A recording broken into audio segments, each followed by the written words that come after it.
Hello and good Thursday evening or Friday morning if you're depending on your time zone or whatever time it may be, whenever you're watching this after the fact.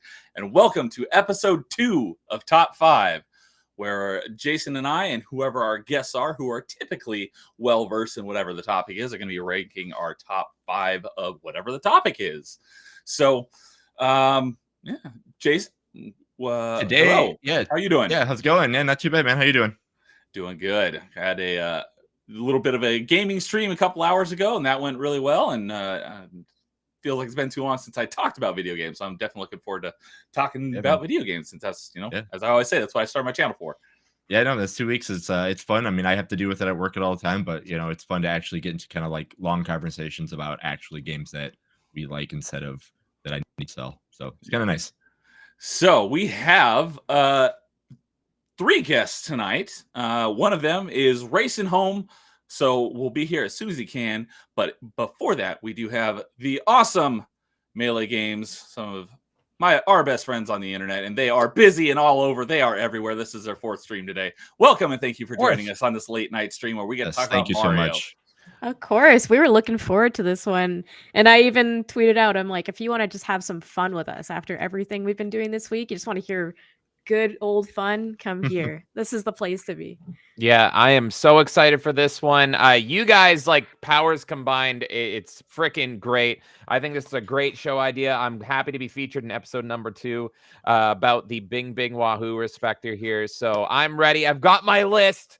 I've got the Jericho list, and we're gonna just make everyone mad. So I can't wait. It's a barn burner. I mean, I guess Neil probably would agree too, but hey, it's thanks for you two that we're actually doing this show. So I mean, thanks for you guys getting everything going and then bringing us together to kind of get me going back to doing this stuff, and then two people having the same idea on the same stream that you guys had to kind of do this. So it's kind of cool. Thank you guys. Yeah, because I hadn't talked about it yet, so it was just coincidental that he mentioned. I'm like, I've had that exact same idea, I just haven't done anything with it yet. So yeah, it's thanks to you guys that we even started this.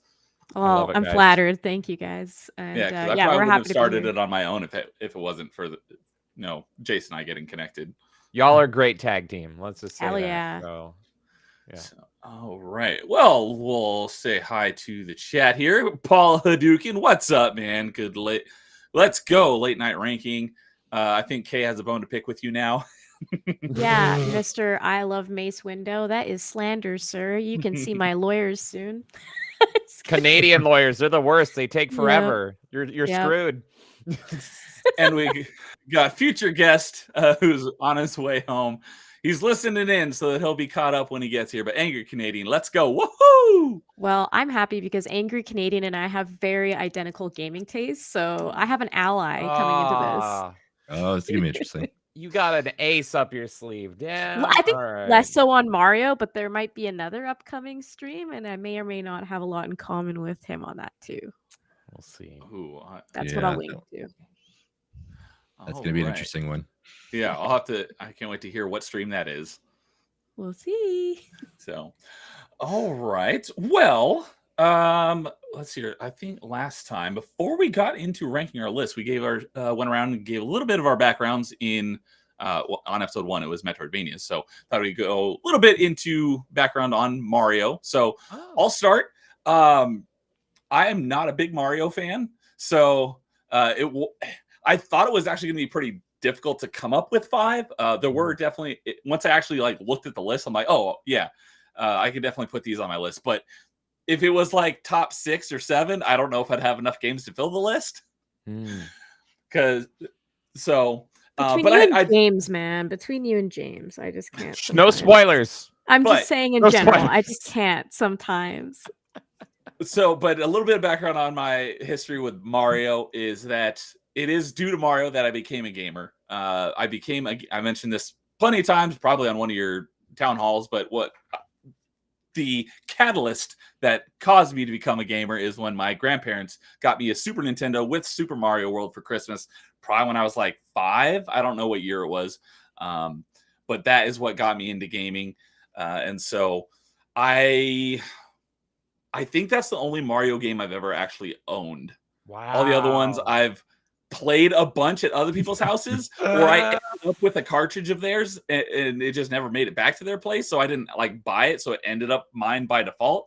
But that was I think that's the only one I've ever like mainline Mario game that I've ever like either bought or received as a gift. So I'm not a huge fan of Mario. I don't think it's bad. I just think Mario is highly overrated. But I have had some fun with his games, but I'm going to save that for later. I mean, that's what's nice about us doing this list, because like it doesn't have to be a mainline title. It's just a game that Mario has been in.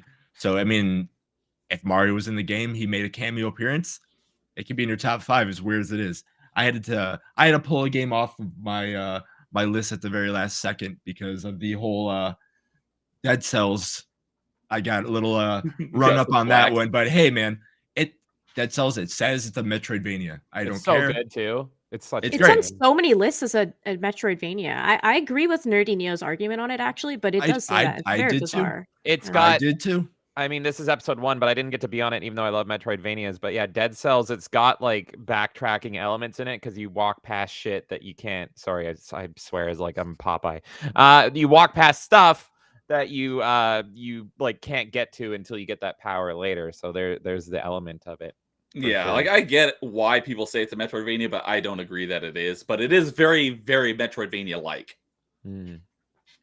Yep. So. But I had to pull a game off of my list because I didn't want to break the rules for the second episode in a row. So I just looked when doing research for this. I just looked at a list of like not Mario games, but games that Mario's been in. But I should have also searched for like Mario cameos to see if there was anything else that I didn't think of. I should have done that, but I didn't. So, but not all of them are mainline Mario games. So, right. But Jason, what about you?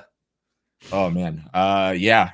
You have a long storied history with Mario. I have. Yeah, I mean, you probably all three of you do. Just I'm the odd man. Yeah. Out. Getting NES, playing Mario 1, getting Mario 2, getting Mario 3, which I never thought anything was going to be better than that game for like, a side scroller platforming kind of game. And then next thing you know it, I rent Super Nintendo and Mario World comes with it. And I see these colors and my brain just goes, what is this kind of thing? And after that, then, I mean, Mario 64 wasn't my biggest, I'm not the biggest fan of Mario 64, but I can respect it. And then seeing like, oh, we're going this route with Mario now. And after that, we just keep going to Sunshine. And I'm not the biggest fan of 3D Marios except for one of them, but I respect them and I just see what they can do and just everything that it comes with. But yeah, everything that Mario has done, I'm no platform Jesus, but I mean, that's how these thumbs got trained to play video games. So I have a feeling I probably know the answer to this for all three of you, but when you're talking about your background in Mario, are you a bigger fan of 2D or 3D? Oh, 2D. Yes. Oh, 3D. Oh, I am team 3D, baby. James, get the tables. Agree on anything? No, Jason, I love you. You're great, but no, this guy is my twin, and I was gonna say my Bizarro. If Nerdy Neo is twins with James, I am twins with Jason, as we have learned, because I also love 2D Marios. Yeah, they're the best. I had a feeling that was going to be the case. But, all right, and James and Kay, what about you guys? I'm sure you guys have long histories with Mario as well. James, go ahead. Okay. So yeah, I wanted to point this out because hearing Nerdy Neo talk, it's literally like we're twins once again. We might have the same grandparents because my introduction to Mario is like literally yours. So here is my introduction to Mario I think I've told this story before. But I was playing at the time probably like old DOS games, my dad's Atari 2600, so Haunted House and all that stuff. We didn't have an NES or anything like that. I go to my grandparents' house and I go into like this back dim lit room while all the older people are like, having fun with alcohol or whatever. And my cousins, who are like probably 10 to 15 years older than me, they're just in my grandparents' like bedroom where the TV is so they can get some peace and quiet. And they have hooked up the Super Nintendo. So I am going from Atari to Super Nintendo, and they're playing 2 games. They have 2 games, Street Fighter 2 and Super Mario World.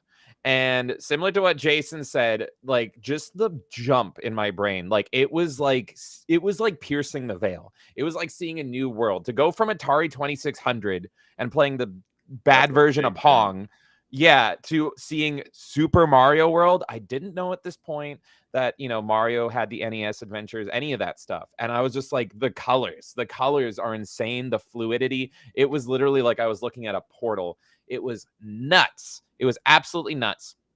And it was blowing me away. It was breathtaking. And then I was a video game addict ever since. And it was because of Super Mario World and Street Fighter. But similar to Nerdy Neo, again, we got a Super Nintendo, but then I didn't have a Nintendo system in my house. Well, I had a Game Boy Advance, which I love, but I didn't play any Mario games. But I jumped from Super Nintendo to like PS1 to Xbox and PC sprinkled all throughout it. So I didn't grow up on a lot of the classic Mario 2D platformers, but I became, unlike Nerdy Neo, I actually returned to the Bing Bing Wahoo, and now I'm a big Mario respecter, but it's all because of the 3D era. And so I got started on the 2D Super Mario World, but then really it was as an adult, like nowadays, I love Mario. I love all the more recent Mario games, not to spoil too much of what's going to happen. But yeah, I am very much like a new era fan when it comes to Mario, and I love all of it. That's me. So excellent. I love it. Okay, set us straight. I just Neo and James. We're gonna fight. We're gonna fight. You drive me crazy. I was about to swear and I stopped myself. You drive me crazy. I absolutely love Mario so much. As some of you may know, on Melee Games, we made the theme Mario Month for this month, and it's the month I've been the most excited for. I've loved planning events for it. To me, when I think of video games, even though I did start off with Sonic and Sega, I think Mario. To me, that is the charm. Mario, like just as a series, whether it's the mainline games, whether it's appearances, whether it's a kart racers, sports, anything like that, to me, that is like, it's the Disney of video games. That is like the staple. So I'm super excited to rank Mario games today. I, much like other people, enjoyed that crazy leap from the the Atari and all that kind of stuff, seeing the graphics grow with time. And even with Mario 64, I actually loved Mario 64 when it came out. I know that's not necessarily the most popular opinion. It's very split on Mario 64. But I did love it at the time. And even going forward, like I've always made an effort to play every single mainline Mario game I possibly can. That's one of the titles I will always buy day one, if possible. So if there's a Mario game, it's on my shelf. Like we own it in this house. It has to be here. So this to me is the best episode ever. I'm so excited to deep dive into Mario. I think it's just a perfect series, whether it becomes an RPG, a sports game, a platform, or whatever it is the best medium to play video games. Mario, man. I'm so hyped. Was it difficult for you to narrow it down to 5? Yeah. It was extremely difficult for me to narrow it down to 5, and I still sat there and I was like, oh, and I kept changing it. I'm telling you, when you asked me to be on the show, both of you asked me to be on the show, I couldn't procrastinate and put it off. I started ranking right away. Nice. Sometimes I'll be like, and it was like a month, I think it's been since we planned this, right? Yeah. And usually I'll be like, okay, I'll just put, I'll put away time like a few days before and I'll get into it so it's fresh and whatever. Literally the night you guys asked me, I started ranking, and then I proceeded to change this list maybe 5, 6, 7 times throughout. I looked at the list again right before the stream and I was like, yeah, that's going to be the list. So for me, done this your is research and your preparation. It's a passion project for me on this one. I love Mario. I have my 5, but if I include all my honorable mentions, it's about 13. So I don't get me wrong, just because I'm team 3D doesn't mean I don't love me the Mario as well. So there's so many Mario games, folks. Something I was going to mention earlier is that when Jason and I were figuring this out, and I think we had already determined that Metroidvania was going to be in episode number 1, and then Mario was going to be number 2. and like we're trying to figure out who would be a good guest for it. And he's like, "Hey, what about James and Kay?" I was like, "Yeah, that'd be great." And then we were talking about the talking about logistics and stuff of how to run it. I'm like, "All right, I'll reach out to them." They're like, "Oh, they already agreed." I'm like, what? Yeah. We're still having this conversation. Oh, you like already were in. So that Yes. was that was hilarious. Yeah. And Jason. I just sent a message to Cam like, "Hey, we're doing Mario like 2 or 3 days before Mario Day. You guys down?" And Kay's like, "Yep, we're here." Yeah, all right, I would have moved anything Oh, in my hell calendar. I literally would have moved anything in my calendar to do it. Like Yeah, I was so- so in. The speed at which you replied was hilarious. So Yeah. all right, we need to say a hi to some others who dropped in chat real quick. Yeah, Wait is here saying, "James, you would be 3D." You know me so well, Wait. I'm know. gonna ruin it. I'm gonna ruin everything. Dirk is here with his moo. Good. What's up, Dirk? Glad to see you. And IJP Mexican, I have not seen you in a while. Good to see you, but I know why you're here. Me like Super Mario siblings. And King Joker is coming in. Sadly, Akira Toriyama passed away today, which I have heard that name a lot. I don't know a whole lot about him, but I do know that is a big name, and that is a huge bummer and a huge loss. At only 68, that is still pretty young. So, sorry.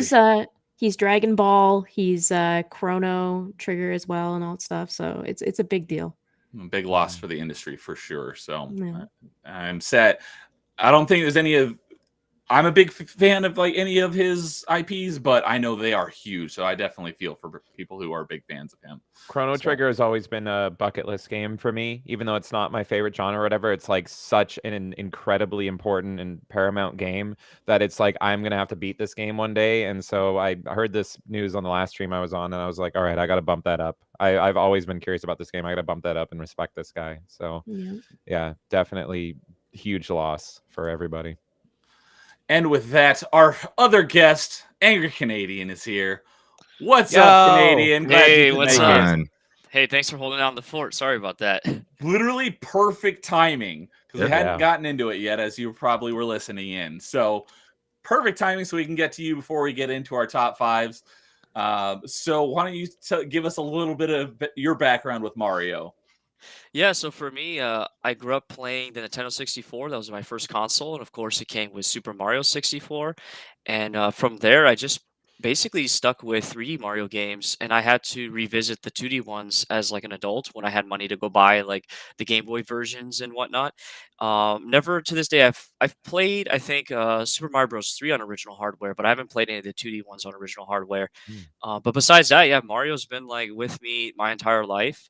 And without Mario, I would never would have played like got into video games or got into like Legend of Zelda or Smash Brothers or anything like that. Because the only reason why I bought Smash Bros. Is because Mario was on the front cover of the cassette, the little sticker there. So, but anyways, yeah. So I grew up playing it. I love every one of those games, including all the like sports games or party games, like you name it. If it has Mario in the title, I've definitely played it and enjoyed it because they've, for the most part, have made pretty good games, like overall good games. So, but I appreciate you inviting me on for this. I love talking about Mario. Yeah, because originally it was just going to be the four of us, and Angry Canadian's like, "Oh man, I'd love to be on that." I'm like, "Hey, if it works for you," he's like, "Let me check my schedule." He's like, "Yeah, I can make it work." I'm like, "Sweet." So glad you could make it. This will be fun. So, all right. Well, we'll go ahead and get on into it. Canadian, we are starting with 5 and working our way up to number 1. Obviously, we're going to go around and each give our number 5s. Since you just got here, why don't you want to start us off with your number 5? Sure. All right. So for my number 5, and man, this list was really hard to make. I mean, choosing 5 Mario games that Mario has been in. So anyways, for number 5, I chose Super Mario Advance, which is a Game Boy port of Super Mario Bros. 2, which out of the original 3 2D Mario games, Super Mario Bros. 2 is my favorite, but particularly the Game Boy Advance version because one, I like the color palette that's on it as far as like the sprites and whatnot. I like the chiptune sound of it. I also like how you can choose your character, I think every time, like pretty easily compared to like the NES version. Like I said, I haven't played the NES version, but I've heard that you can't really switch between characters as smoothly as you can in the GBA version. And then also that one, I had the game guide for it. Actually, it was one of the only game guides I had as a kid, which was the Super Mario Advance game guide. So that was a lot of fun. Using the game guide and playing the game, especially going on road trips with it and passing it around with my friends if we went on trips together. So that's number 5 for me. Man, that's a great choice because, like, I just want to say there's something about the Game Boy Advance that colors just pop on it. I don't know what it is. Maybe it's my nostalgia from me being a child, but what is it about the Game Boy Advance that things just look wonderful on it? So, like, even like thinking of A Link to the Past, I'm like, Yes. I'd rather play it on the GBA than the SNES. There's something charming and like colorful about the GBA. It's wonderful. What's crazy too is the GBA. If you play it like on the actual GBA or even on a DS or even on the PC, it still is consistently looks like amazing. And I think that just shows like how well the sprites work for that generation. So yeah, I completely understand that. Yeah, and I think too, like going back to like the GBA just in general, like it pretty much was a Super Nintendo, but we could take with us, and all the games that were on the Super Nintendo, they just decided to, hey, we can tidy the sprites up a little bit to make them a little bit nicer, and then you got the whole, pretty much are bringing the nice color palette and everything that was on the Super Nintendo with just a little touch ups, and then next you know it, you're playing a Super Nintendo pretty much on the go in a way. So, yeah, I agree. All right. That's perfect. Who's next? That reminded me of something. So I hear you rummaging over there. What are you looking for? You're live, Nerdy Neo. It's your show. What he said reminded me of something. So I'm looking for something. So I'll see if I can find it because it's Mario related and what he was talking about. So unfortunately, I don't have the original cartridge that I had as a kid, so I'm trying to get a copy, like an actual cartridge of it one of these days. But I wish I did because I have all these other random Game Boy Advance games. I just don't have this one. I don't know what happened to it. Is it on the virtual console? I have my Switch right in front of me. It might be, yeah. But I mean, the other thing too is that it's hard to find not a repro anymore.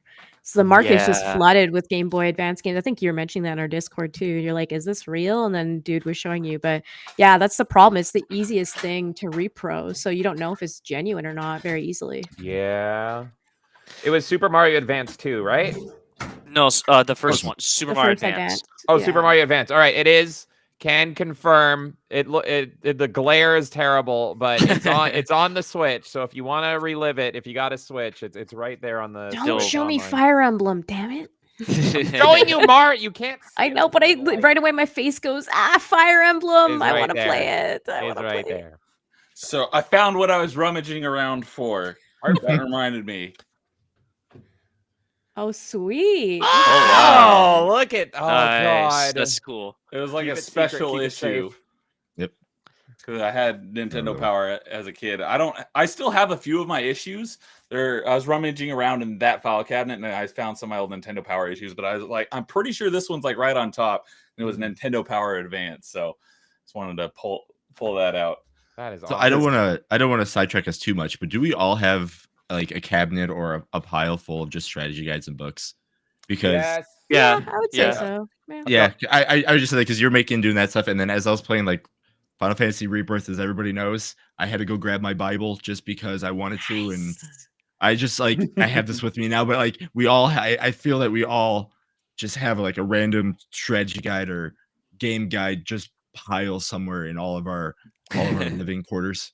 I have a sealed Duke Nukem Forever strategy guide, and I want to look through it and open it because I'm the only defender of that game. But I'm like, who else has a sealed Duke Nukem Forever strategy guide? You might be the only one left. Maybe everyone else burned it. So, So, well, thanks for hanging in there with me while I was rummaging around. It was hilarious. So, okay, well, why don't you give us your number 5? So this was actually, I would argue, one of the most difficult spots for me to place. I ended up going with Mario Party Superstars. And I chose this game because I think Mario Party is a huge staple of Mario gaming. It's a game that's great to play with friends. I know I always make fun of the better with friends thing. I think the game is great on its own too. You don't need friends, but it has that certain party quality. It's the kind of game you fire up when you're hanging out with your buddies and you might be having a few drinks and you're all laughing and you end your friendships during it. I think it brings a whole new level of charm. I think that it's inspired so many other party games, just in gaming in general. And Superstars was the one I picked because, yes, I do love the first ones on the N64. I do think they're fantastic. But Superstars kind of takes the best of the best. And it's polished and it's on my Switch, so I can play it on the go. I can play it on the TV. Overall, I just think it's a fantastic game. And yeah, like I said, it was a hard spot to fill, but it really does deserve that, even if it's not, considered a mainline platforming Mario. What platform was this one originally on? Well, this is like pretty much a best of, so it'll take like stuff from the N64 games essentially and throw it as like stuff in this. So you'll have different boards, and yeah, so it's the N64 stuff pretty much. It's like a remake best of the first 3 with all modern graphics and everything. It's and then they awesome. They used the mini games from all 3. So yeah. Oh, so is it the Switch game that's basically N64 Mario Party stuff? They just took like a whole list of like people's favorite like boards and like mini games, and then they just made that as Mario Party Superstars. And yeah, I said, I know it's kind of a cop-out answer in some senses because it's kind of picking 3 Mario Parties in one, but at the same time, it is its own title. And it's the only Mario Party that I've 100%ed. Oh, wow. And you know me, I don't care about achievements. I don't care about achievements at all. I 100% in Mario Party Superstars. How does it track completion in a Mario Party game? So it actually has its own achievements within the game, essentially. It's got a section. You've got a card, essentially, that you can show off, like, different, like, art and stuff like that. And then you have different, like, tasks you can complete, essentially, in games and check off. And you get, like, a currency that you can purchase stuff in the game. So I've actually 100% of that. I've gotten to, like, the maximum level. It was the one. It was the one. What I love about that game as well is that I love how it introduces every level. It's the Mario Party that we streamed with showing the old level on the N64. And so it's pretty much a nice like tribute to the past. And so you will see it shows up like photos. It's like looking through an old photograph of your old friends. And then you see the full-blown like HD Switch version. And it's like, wow, the jump is crazy. Oh, okay, that's cool. And they did the polished up soundtracks as well, so you can listen to the original or the pumped up tracks that they've created as well. Yeah, it's got a nice like library for the music as well as like information too. All the mini games you can play them like individually. I think this one was like a good answer as to like the other Mario Party that's on the Switch, because that one was like not that great to a lot of people. I really liked it, but this one is like peak for sure. Well, this one like feels more like original Mario Party than like the newer one. I'm not saying I don't like the new one, or the other one, but this one like it's like you guys mentioned, it's like a collection, a good like homage to the original Mario Parties, and it does have the GameCube games, GameCube mini games on there as well. Which that's a cool thing too, is you can actually filter out which mini games from which series you want to play, which is kind of nice. So if you're like an old school hat and you want to play only the 64 games, you can go ahead and choose that. So it's a great game for the Switch. Cool. Did we lose James? No, we might have. Or did he fell asleep on us? Oh yeah, or he's just blinking for a very long time. All right. Well, I was gonna say, James, give us your number 5, but we'll give you a chance to get back in here. So, Jason, you want to give us your top 5, your number 5? Yeah. I'll give number 5 while James decides he opens his eyes eventually. So my number 5 is wait, is K's frozen too? I think I lost both of them. Did they have an internet outage? We lost both of them. Dang Canadian internet. Oh, there they go. There they go. Oh crap! Hopefully they're able to come back. Oh, they messaged us. Yeah. Oh well. So we'll give them a chance to. Yeah. They disconnected. Okay. I mean, I can give mine now, and then obviously we can just tell them what I chose if they're not listening or anything like that. But yeah, my number 5. I agree with Kay. I think that was the hardest one because there's so many good ones behind it that if you ask me to rank this tomorrow, I probably could put number 5 at number 3, and I could probably have number 3 or 4 not on the list at all. But I chose Mario Kart Double Dash.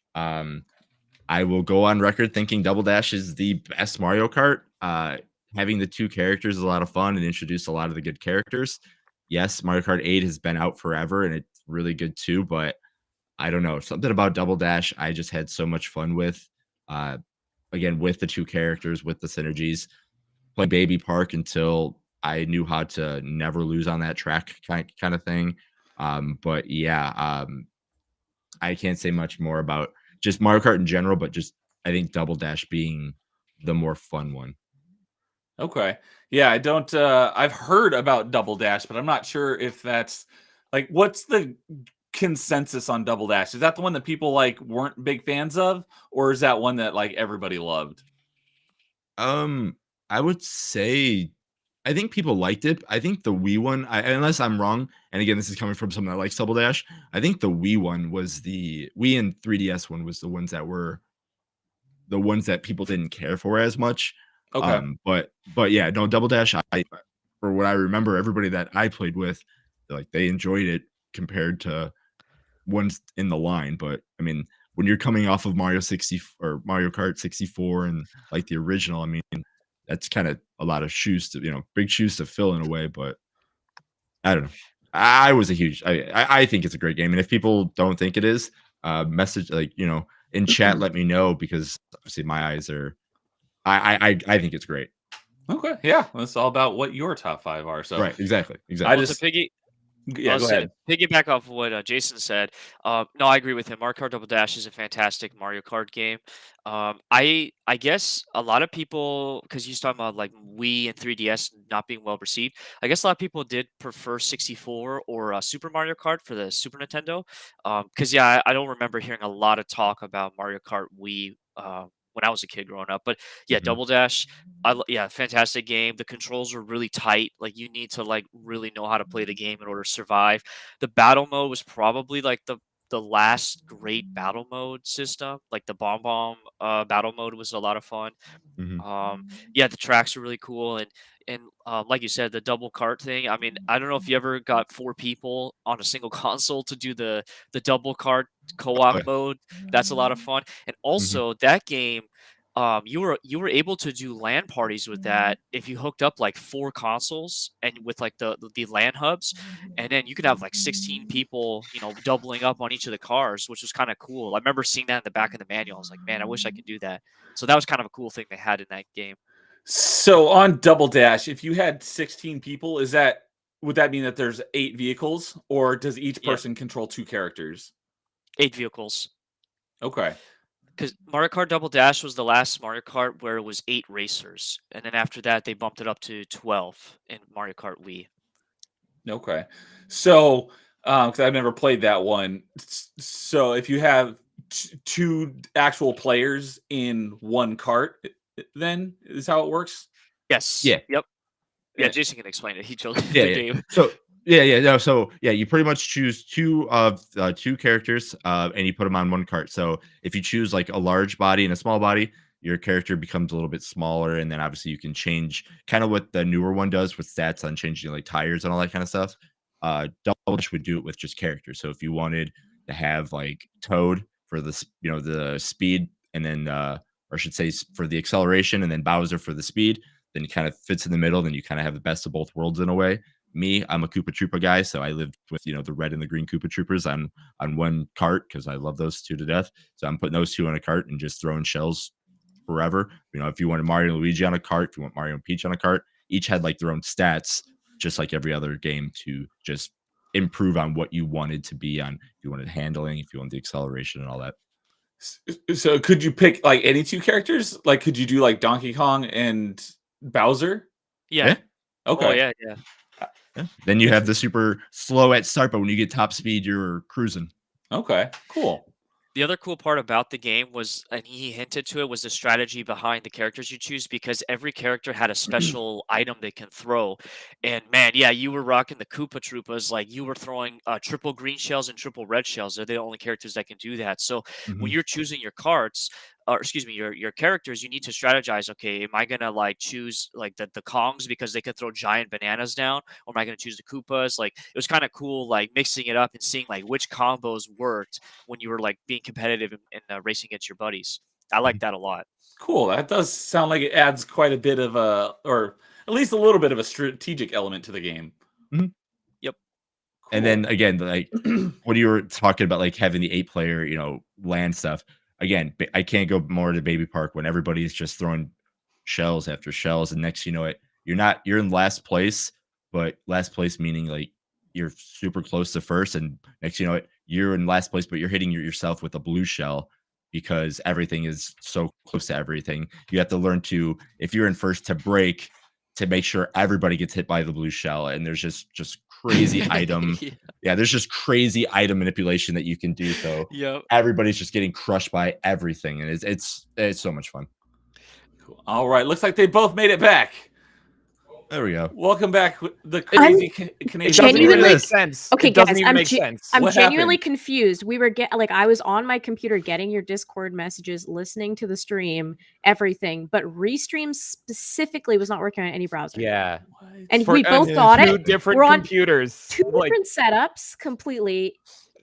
It makes no sense. Well, Miyamoto's coming for us. I think so. What We are talking about Nintendo. Nintendo doesn't like us giving them free promotion sometimes. Yeah, true. Wow, I've never seen that in my life. I'm like, No. wait, why is none of this working? That's The the last crazy. time- Stop again. I don't know. the what last the time hell. I streamed on Restream, it was consuming slowly more and more RAM to the it had a point RAM. where it would like Oh. crash the browser.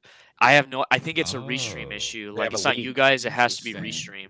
It's So- weird that it happened to both you at exactly the same time. And we were both Yeah. on a stream for like 4 hours. Just Yeah, so I Oh, started Yeah, 'cause googling Static like, uses is there a Restream as limit? well. Yeah. So maybe it just like cache? Yeah, I didn't restart the PC in between. I don't know. Maybe that's what it is. Well, we Anyway, restarted our sorry. computers, everything. Sorry to derail, but No Did we're you guys hear worries. what his number 5 is? I'm trying to I fix missed this it. all up. Okay. Yeah, sorry. It was Double Alright. Dash. Oh, nice. Not me. That Ooh, was good Jason's. choice. I- Good choice. I missed it. I never had a GameCube, and I know I would have loved Double Dash. One of these days, I'm gonna get into it. I missed the Double boat Dash on it. is- So Double Dash is, yeah. I mean, you guys like the Mario Kart 8 Ultimate and all that stuff. I I think doesn't. that's right. You don't like anything I like. That's right. I have to remember that. Yeah, no, Double Dash just adds everything. Just it's almost like the start to what Ultimate became, is with the strategy and everything like that. But yeah, no, Double Dash I think is so much fun. yeah, I was just gonna say that from watching a lot of streamers, I hear that Stream Yards? Yeah. StreamYards has issues like that often. I used StreamYards for like my first couple of streams, and then I switched over to Restream, and I've been using it ever since. And that's the first time I've ever had anyone on my stream that ever had an issue with Restream specifically. So Crazy. bummer, but I'm glad it's been this long since I had an issue. So, but all right, well, cool. You're back, and we were just about to get to James for his number 5. That's right. Oh my God. Okay, so Kay, I respect your answer. It's a good answer. It's kind of a normal answer. Oh, yeah. just real quickly, that you probably missed it is Jason said he had a really, really hard time picking his number 5, and it could have switched around a bunch too. So Same thing, man. I was struggling. Honestly, it was so yeah. tough. Yeah, I like when you were talking about your list, I literally looked at the list I made first, and I was like, okay, is this the list I want? And then my number 3 got kicked off the list. My number honorable mention got on the list. Number 1 and 2 stayed the same, but 2 almost became 1 because of what I wanted to do. And then the one that I had that I told myself I shouldn't put on the list became an honorable mention, but that could have been number 5. Yeah. If you ask me to make this list maybe next week, it'll be different. I guarantee it'll be different. The literal the final thing for me was like, can I sleep at night knowing that the internet thinks these are my top 5 Mario games? Can I defend this for the rest of my life? Because I'm gonna have to, because at some point I've ranked these as my top 5. That was my whole thing. You're telling me Mario ranking is the biggest decision of your entire life right now? Hey, look, we're in the business Right of video now. games. I absolutely think this is a really important thing to stand by. So I'm like, I have to really feel confident in this. Perfect. I'm ready to ruin it. I love you guys taking this so seriously. I love Of it. course, yeah. So It's a big sorry, deal, man. James, go ahead. So, Kay had a great pick that I think is a great choice, but I am a man that loves to suffer. I am a masochist. How's it going, Vanquish? What's up, Vanquish? Good to see you, bro. So I'm gonna raise UK because I also love Mario Party, but I'm going back to the past and I'm going Mario Party 1, baby. We're going with the very first one. This is my favorite Mario Party. This is my number 5 Mario game, and the main reason is no game is more bull than this one. This is the one that screws everyone over. This is the one that ruins everyone's life. And this is the one where to win, you literally have to draw blood. You need to skin yourself playing like this. I was going to ask you about that. Yes. And so were you one of the ones that said they got a blister from having to waggle the N64 joystick? We all probably did. If you played Mario Party, we all probably had a blister on our, like a blood blister on our palm. Yeah. Actually, yeah. I have like my stigmata. You can barely see it. He's got Mario Party scars. Nice. There's a red. Hold on. Oh man, I wish I had better light. There's literally a red dot in the middle of my palm that if I can focus this. Hold on. I think I see the indent. No, I think I see it. Right above my index finger. You see that little red dot? I see it. Mario Party scars. That's hilarious. My Mario Party stigmata. Oh. But I absolutely love Mario Party. I think I got it when I was having my Renaissance period, my period of getting back into Mario. The Mario Party was really what I mainly played because I just loved the fighting tooth and nail with your friends, testing friendships, just breaking everything. And I love almost all the Mario Parties except for the one on the Wii. I hate that one. I want to bully that mascot so bad. But every other Mario Party I love. But this one. It's funny. I think that's the only Mario Party I've played. Oh, I hate it. I hate it so much. You put me through so much pain. You put me through so much pain. Oh my God. I made a drinking game for this one that I've literally caused people to pass out from. So thank you. Mwah. Mario Party 1, you are number 5, and you cause internal suffering. You're still my favorite. Well, while we're on that topic, because I don't have any Mario Party games on my list. That hurts me. You've only played the worst one. That's why. That's true. And I didn't even play that by choice. My roommate's girlfriend had it in college, and so I'd play it because they wanted to play.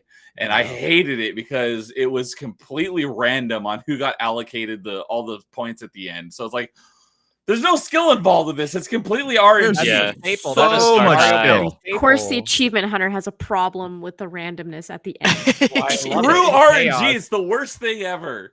But get good, and then you don't have to worry about the RNG. All RNG. Fire Emblem, my favorite series ever, is all RNG. We disagree on so much. I love chaos. So. Almost everything I say, Kay's head's about to explode. Literally everything this man says. So for my number 5, kind of like on my Metroidvania ranking stream, I limited myself to one Metroid game. Otherwise, it just would have been a list of Metroid games. Mm-hmm. I had to do the same thing here of limiting myself to one Smash Brothers games. Otherwise, all of them would have been Smash Brothers games. Yeah, I did the same with my list. There's only one Mario Party, so I totally get it. So in order to make things a little more interesting, I limited myself to one Smash Bros. Game. But it's not number 5. I just wanted to mention because it's somewhere on my list. Mm-hmm. So for me, I put at my number 5 was Super Mario 64 because of the main line. No, I can't say it's the most I played of the mainline games because, like I said, I haven't owned very many of the Mario games. I did end up with a copy of Mario 64, but I have played it in its entirety here and there. And it was, I think it was my introduction to 3D platforming. And I thought at the time, I thought it was pretty awesome. Being that it was an N64 launch title, right? Yeah, it was pretty much what made the system. It was revolutionary. I think it was a lot of people's introduction to 3D platforming. It was like arguably the first. And I know it's definitely not going to be the first. Let me know if you know what the first is, but it was like the first in a lot of people's eyes. Was it Bubsy? Oh my god! But no, shout out to Mario 64. You can't see it, but I'll show it off. I do have a Mario 60 shirt on here, King Diamond cross with Mario 64. So, okay, yeah. So I can respect it. I can respect it. So, but yeah, it was pretty cool because I didn't get an N64 until later, not late in the life cycle of the N64, but the N64 I got for Christmas was the one that came bundled with Star Fox 64. So I know Star Fox 64 wasn't a launch title. So sometime after Star Fox 64 came out is when I got my N64. So I wasn't like right at the beginning of N64, but I played N64 at friends' houses and I'd played a ton of Super Mario 64. But going from Super Mario World to Mario 64 and this open 3D world was really cool. It hasn't aged that well, and people who do love it, I know, probably have the the rose tinted glasses. But yeah, I thought at the time it was pretty mind blowing for the time.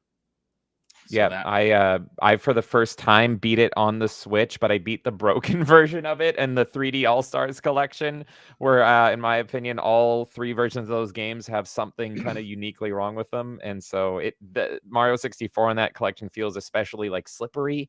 And Kay said it. I don't know. I trust Kay on this because she actually played it back then. I've only played the Switch version, but it's rough. But I did manage to beat it, and I definitely see the you had to be there.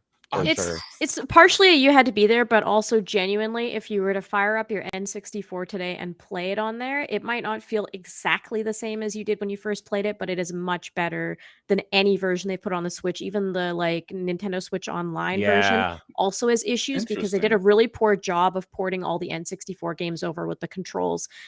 Just an example, not to go on too much of a tangent otherwise, but I'm very comfortable with Star Fox 64, and the left bumper doesn't work for doing a barrel roll or anything like that on Star Fox, which is insane because that's a huge thing. You have to press Z and R. So I have the N64 controller for the Switch, and the L button doesn't even work for Star Fox 64. So when you're playing, when you're playing Mario 64 on even your Pro controller on the Switch, it already feels terrible. Even with the N64 controller that you buy, it still doesn't feel great. Both feel like you're sliding around too much. You don't quite have the same precision, right? And the thing with Mario 64 is it is janky, but with the original version, you have that precision with the stick. And so you're able to kind of curate it yourself and get, better at it and get through the jank essentially. But the Switch doesn't allow you to do that. Bummer. Riddle me this. Do you think the DS version has better controls than the Switch version?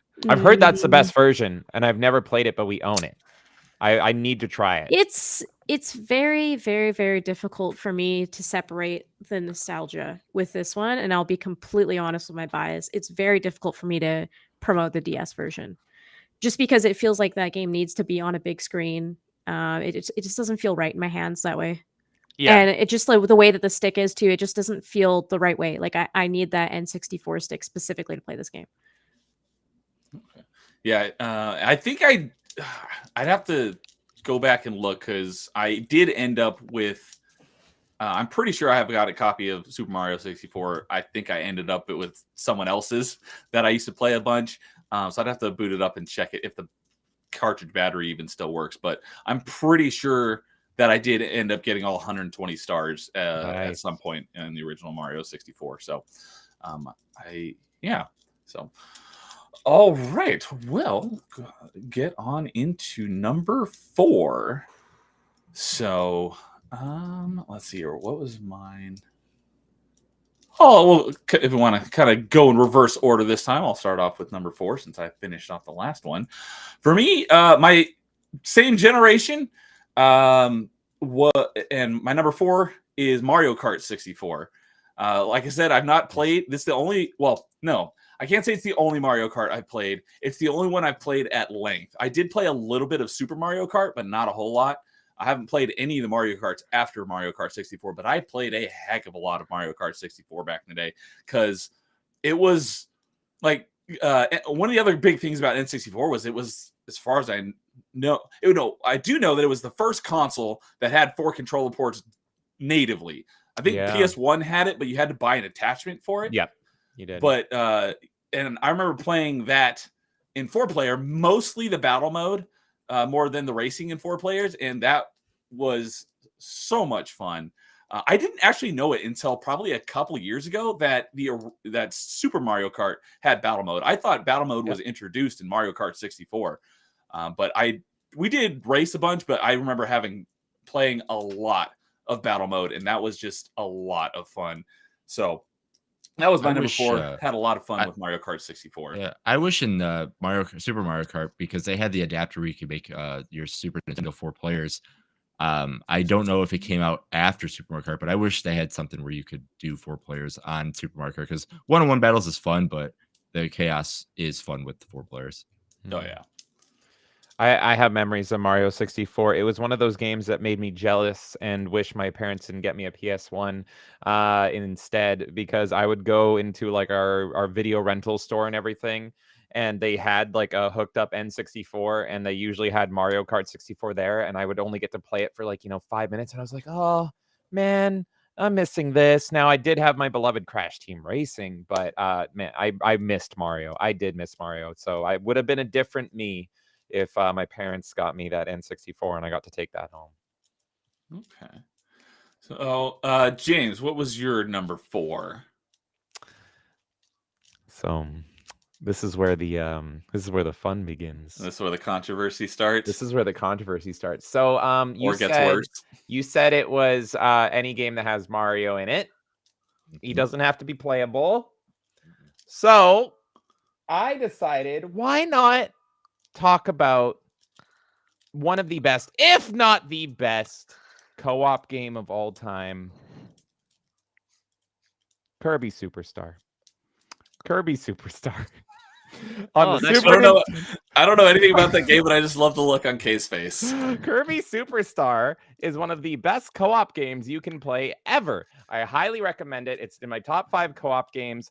Player 1 plays Kirby. Player 2 plays whatever player 1 decides that they play, whatever enemy you want.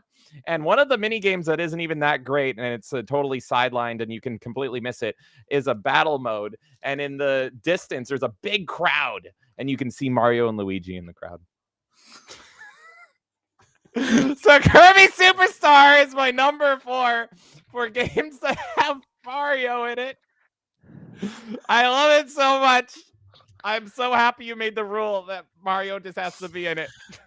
Oh, I can't wait to read the honorable mentions. I can't wait to read the honorable mentions. You can see the one that I had to tell myself not to put in. Did you pull a muscle reaching that far? Like that is quite the reach there. I was so happy today because I was looking at a wall of games and I saw this beautiful pink son of a bitch, and I was like, oh, Mario's in this. It's one of my favorite games of all time. Kirby wins. Kirby snuck his way into a Mario list, folks. It's He's funny. Wonderful. It's funny that that's ended up being the wording when I think it was Angry Canadian was asking what's the criteria, and I said anything that Mario's playable in, and then Jason's like, no, it's anything that Mario is in. I was like, thank you, all right, this is his topic, so it's his call. So you see that red plumber in this game? Yeah, he is available for this 5. Any of these 5. You have to squint, but he's in it. It works. Okay, what do you have to say about that? I'm just so angry. I'm honestly so angry. It's just such a stupid answer. No, it's a great game, and Mario's in it. Oh my god! It's an amazing. It's the best Kirby game. I hate this rule so much. I'm just gonna say I didn't argue you guys on it. It's your show. I hate this rule so much. It should have been playable Mario because it's just such a like silly argument to say Kirby gets to be in this list when there's so many fantastic Mario games. It was hard. It was hard. Hey, you know how many lists are out there already that are just, top 5 Mario games, 10 top Mario games. When Nerdy gets this together, we're not going to be Watch Mojo. We're gonna make this list. What's your favorite games? And we're just gonna have a criteria. If it's a pull your muscle reach for it, just make sure you don't pull your muscle so hard. Just make sure that it goes under this topic and it's your list of favorite games. I was Hey, right. don't you there want with the spice? Don't you want a little spice? No. of life? Look, on a show perspective, sure. Like, I'm not saying I'm like against it to the point where like I didn't want to be here because they picked this. I'm not saying it like that.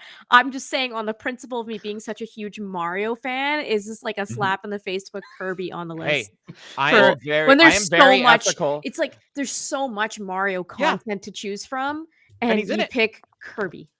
He's in it. It's And painful. I am very ethical because it's any game that has Mario in it. I was like, well, I do love 5 Mario games that have Mario in the title, but I would be wrong. I would be in the wrong if I didn't include Kirby Superstar But you in the top don't 5. love to that James game. to be the contrarian. You don't love love that game. You don't love that I love game it. because of the Mario cameo. That's why Oh, it bothers me. I completely forgot he was in it. Exactly. That's why this Yeah. bothers me. I'm not saying that the show is being Oh, run wrong no. anything. I'm not saying any of that. I'm just saying on the principle, deep in my soul, it angers me that he chose that game because he He's a doesn't little- care he's a that sprite, Mario's in but it. he's It's there. just a check mark for him. Yeah, he's there.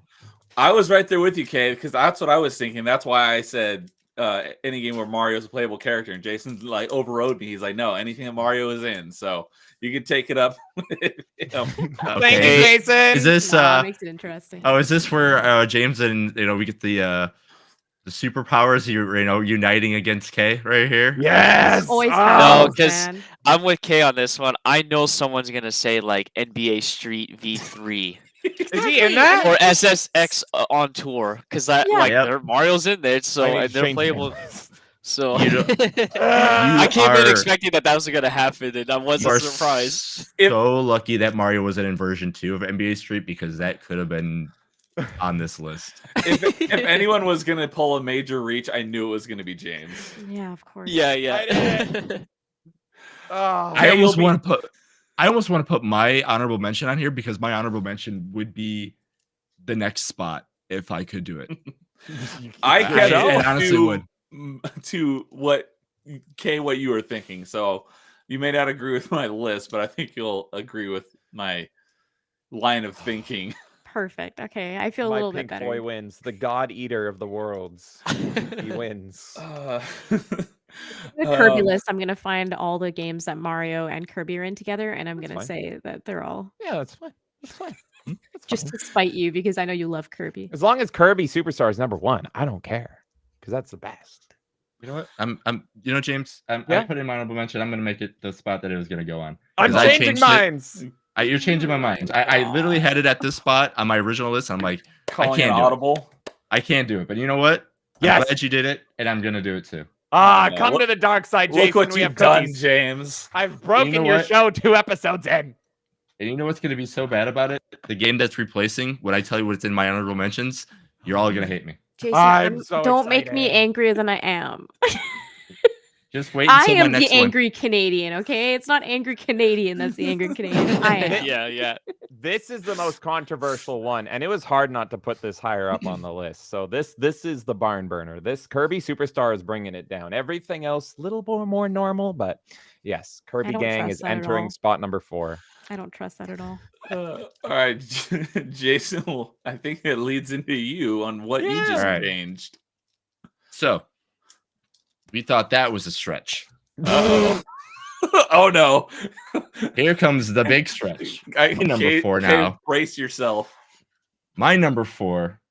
It was there before. Then I took it out, and now it's back in because it's replacing. You know what? I'm gonna make it even worse for K. Oh I no! replaced Mario World with this right now. Yes! I'm leaving the screen. Oh, I'm leaving. Most I love people's Mario number World. 1.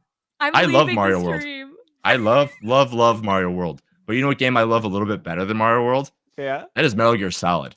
Ah! So Oh, Metal Gear Solid Twin Snakes yep. Are is my you- number 4 now. Are you for real? Are you actually serious? I need to see a Where's screenshot Mario of in this game? If I ask you this question 5 years from now, what your top 5 Mario games are you really gonna come back to me and Wait. say Metal Gear Solid? Oh my Are you god. gonna what's the rule? Top like Mario games or games Mario was in? I'm just saying. What's the rule? Is I know Mario what the rule appearances? is, Jason. Mario okay? appearances? Mario appearances, or are we talking Mario games? Oh, okay. You took out Because if you ask me what's my favorite 5 games, if you ask me what's my favorite 5 games that Mario is in, Metal Gear Solid Twin Snakes is going to be on that list because I love Metal Gear Solid. Mario World. So I love Mario World. Providing me with. I got the proof. He's got the proof. Oh, there you go. There's Mario right there. And you know what you could do too? You can go in first person. You can shoot Mario, and Mario will make sounds. Aren't you excited, Neo? You hate Mario. Go kill him. I don't hate Mario, but I would shoot him if I was playing Metal Gear Solid. I knew it was out of the people in this group right now, I think Neo is in the least hating Mario category because James and Jason, I can't say anything about Angry Canadian yet, but James and Jason, oh my god. I love Mario so much. He elevated one of my favorite games ever, Kirby Superstar. So same with mine. You didn't even remember he was in the game. You didn't even remember it. But when I did, it made me smile and laugh because I knew it would make you so mad. I at least knew Mario was in Twin Snakes, and I was like, you know what? I should probably take that off because people were mad at me for Dead Cells. But you know what? Metal Gear Solid I'm with you on Dead Cells. Don't worry. Maybe that should be part of your shtick, is that you have a weird choice on every list. Hey, this isn't a weird choice. Is Metal Gear Solid a good game? Yes or no? I mean, people like it. It's a good game. Got great music. Is it a good game? Yes or no? Doesn't have to be a good game. I don't know. To you, sure. Right? Yeah. Sure. Exactly. But it's a good game. And you know what? He wasn't in the original game, but you know what? He got to the GameCube. Twin Snakes decided, you know what? We're going to add Mario and Yoshi. You know what? That's even better. Sure. This is so now great. We got Mario in a Metal Gear Solid game, and it's my number 4. I love it. I thought this Mario list was going to make Cave and I farther apart, but it's drawing us together because of our hatred for everyone else. Twins are divided. Enemies are unifying. Neo and I have grown a new appreciation for each other. And I do understand why he is intense about certain things now. I get it because I'm feeling it right now. This is like Bizarro World. Yeah. Chaos versus order. Neo is a principled man, okay? And that's why I like him. I don't know where Angry Canadian stands, but I think he's disgusted in us as well. I'm sure he's disgusted. Yeah. Okay. What's your take on Metal Gear Solid being on this list, Angry Canadian? This was expected. He came prepared. No, I mean James is here. I mean, what else? Thank you. I know Kay's gonna be the more civilized person with me on this list, but hey, it's just for fun, right? We're having fun here, and this is really entertaining. I'm not having fun anymore. I'm just kidding. Kay's gonna go take off the internet for sure now. Yeah, exactly. This is what's chased me off the internet. I have the biggest stretch in my honorable mentions, by the way. That's all I'm gonna say. Oh, it was okay. so tough. It was so tough. A challenge for the chat or whoever watches the VOD later. I want to know, what do you think is the worst choice of a game to end up on this list? That's what I would like to know. Yeah, by the time you're all drop it in the comments. Who picked the worst game for this list? I like that one. I like that question. That's great. So, I forgot to say, Dread Roberts showed up. I don't know if you're still here, but good evening, Dread Roberts. Yes. Great to see you here, buddy. Glad you could come enjoy this chaos. Okay, there's some order here. Come on. Why don't you rein us in with a great pick for number 4 of an actual Mario game? Okay. Or somewhat Mario game. Bold of you to assume it's an actual Mario game, but you're correct in your assumption because based on the seething. I have a lot of love for Mario, like I've said. So number 4 was also a tough spot to pick. But I went with Mario Galaxy as my number 4. And the reason I went with Mario Galaxy is I think it was a huge leap going from Mario 64 to Mario Galaxy. And I think it brought like a whole new layer of just love. And I know Sunshine was in between that, but it was just a whole new layer of love, whimsical. Like I felt like I was in another planet, which you are because you're in space, but it just had some sort of childlike wonder to it that I hadn't experienced since 64. And that's no knock on Sunshine, again, being in between, but that felt more like a vacation, fun, happy game. Whereas Galaxy was like, whoa, like I feel like I'm immersed in something amazing. So I thought Galaxy controlled really well. I think it's probably one of the best games on the Wii, if not the best game. I'd have to think on that, but I do think it is at least in my top 10 of best Wii games to exist. It's just perfect. It introduced the Lumos or whatever, I don't know what those things are called, the Lumas. They're super cool. I like Rosalina. I know James is not a fan of Rosalina, but she's a home wrecker. I like Rosalina. Just everything about the aesthetic of that game. It's a gorgeous game, a lot of charm, really fantastic soundtrack. I still have that stupid bee level stuck in my head forever. It's where you're so like fun. scratching the back of the like bee queen. I still think about that all the time for no reason. I loved all the suits in it. I thought it was a perfect it's a perfect 3D Mario.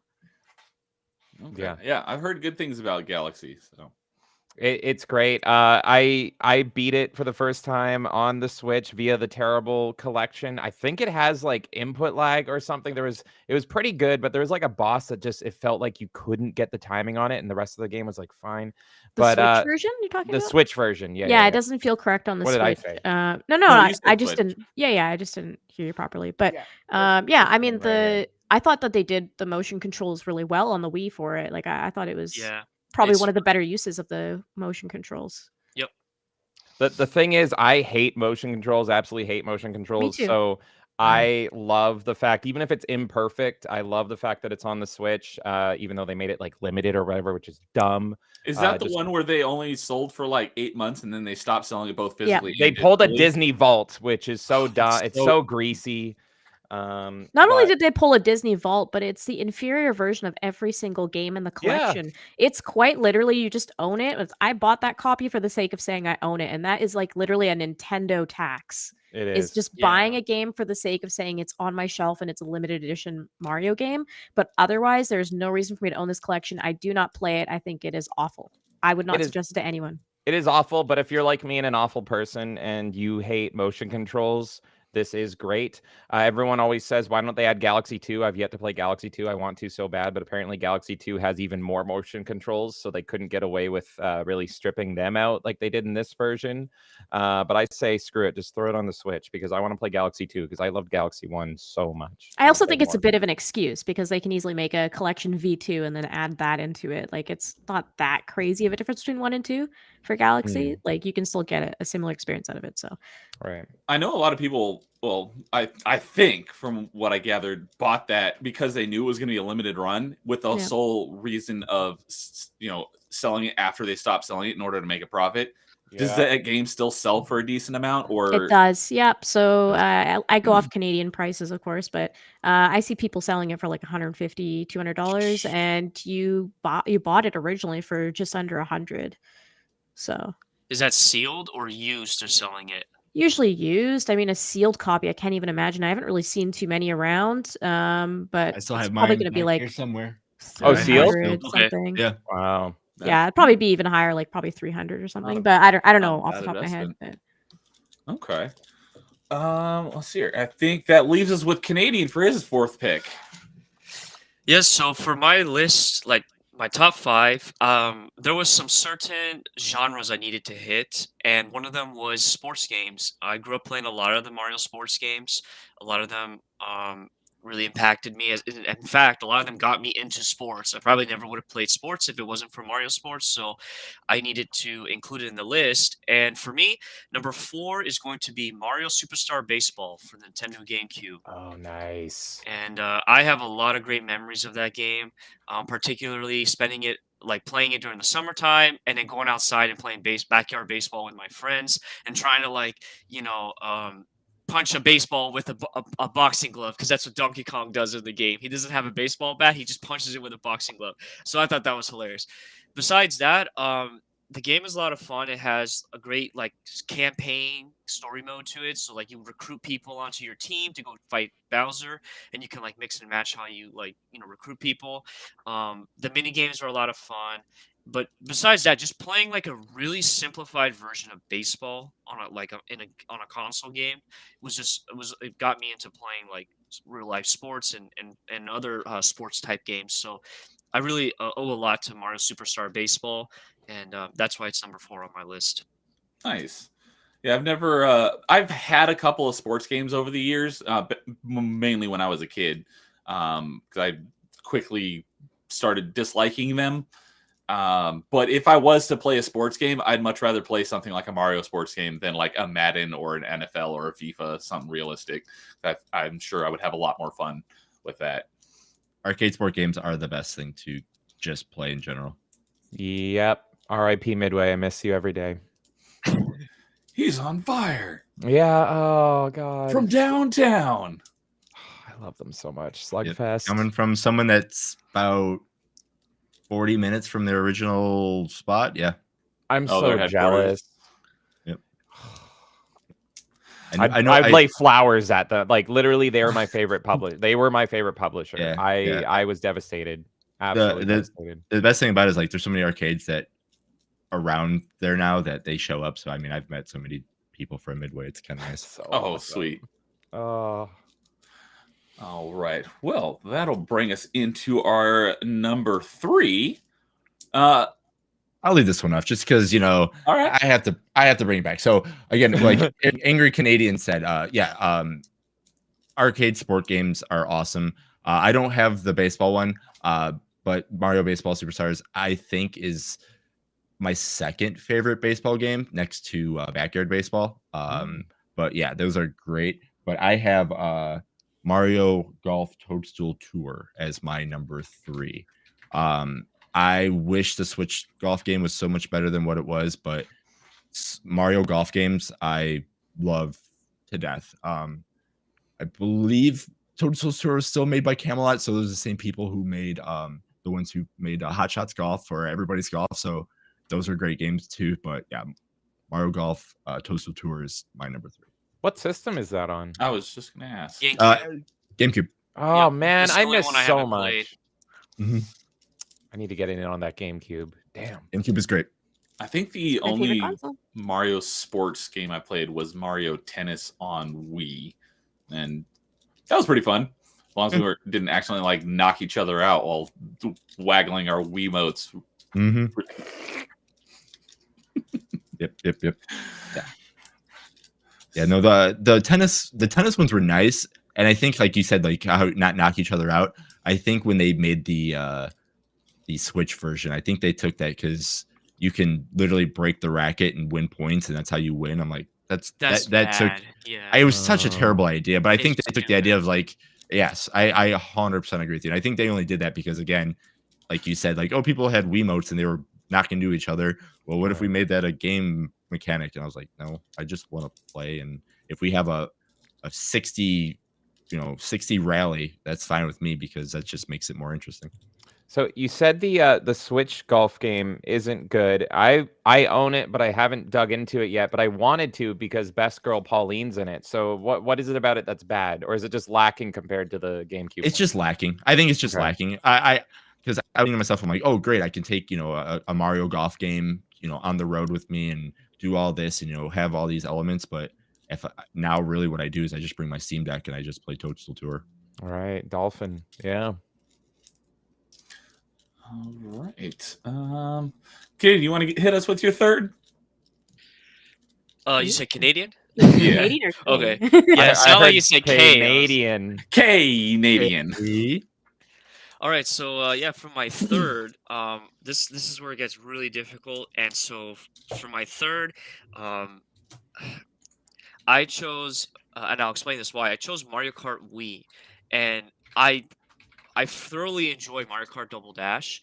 However, I had like the most fun playing Mario Kart Wii as far as challenging myself to get better in the online racing, because the online racing in that game was brutal, especially when you're trying to get like max points, because there was like a whole point system to it.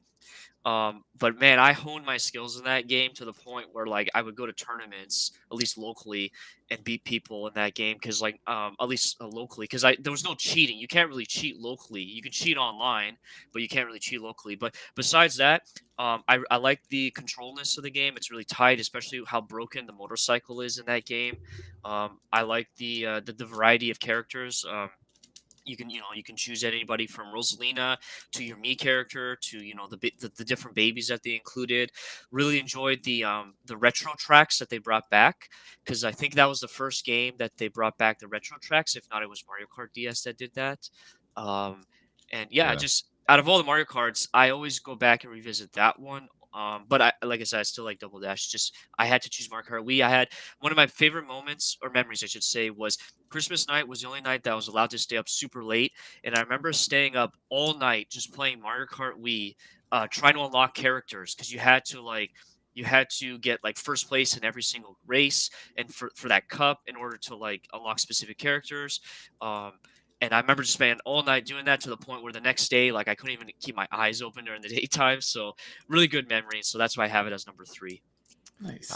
A friend of mine and a member of our community, Franjan, he loves Mario Kart Wii and he swears by it. And it's mainly because you can still play online and there's still people actively playing and swear by it that it's the best. And also apparently the modding community, if you get like if you mod your Wii effectively, is insane, and you can add all sorts of stuff into it. And yeah, he showed me it all one time, and it's absolutely crazy. You can have full blown online, and he says, yeah, I never play Mario Kart 8 because Mario Kart Wii modded is where it's at. Yeah, no, 100%. I've seen the videos. There's like all kinds of tracks, like custom tracks that people have made for that. I think they're playing through. Well, at least most people are probably playing through an emulator because of the online. Like it's easier to connect that way. Right. There's different characters you can play as. Yeah, the modding for that's insane. It's pretty funny.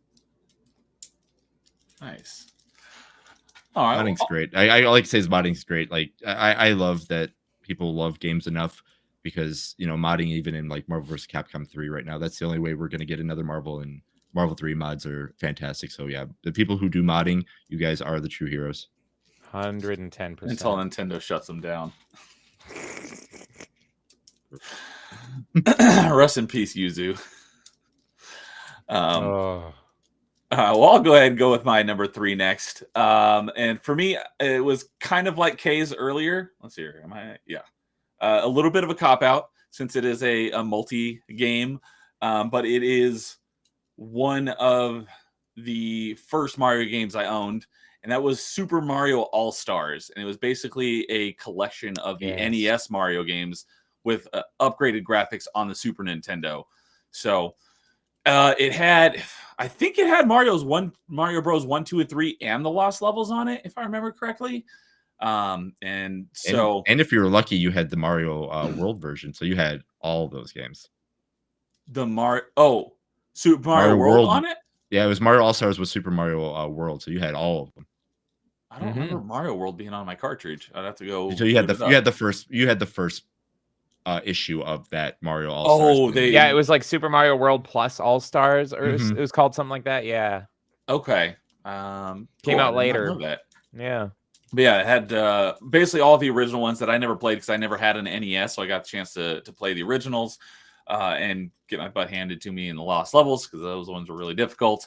But it was cool. I don't remember it having some of the same mechanics as Super Mario World. Had some unique ones. Like I remember the white blocks you could like crouch on, and then you could go behind the level, and it had like the whistles that you could find to skip worlds, which was really cool. And I remember there were levels that had weird not quirks, but different mechanics to them. Like I remember there was the level where the sun was angry and it was chasing you the whole time.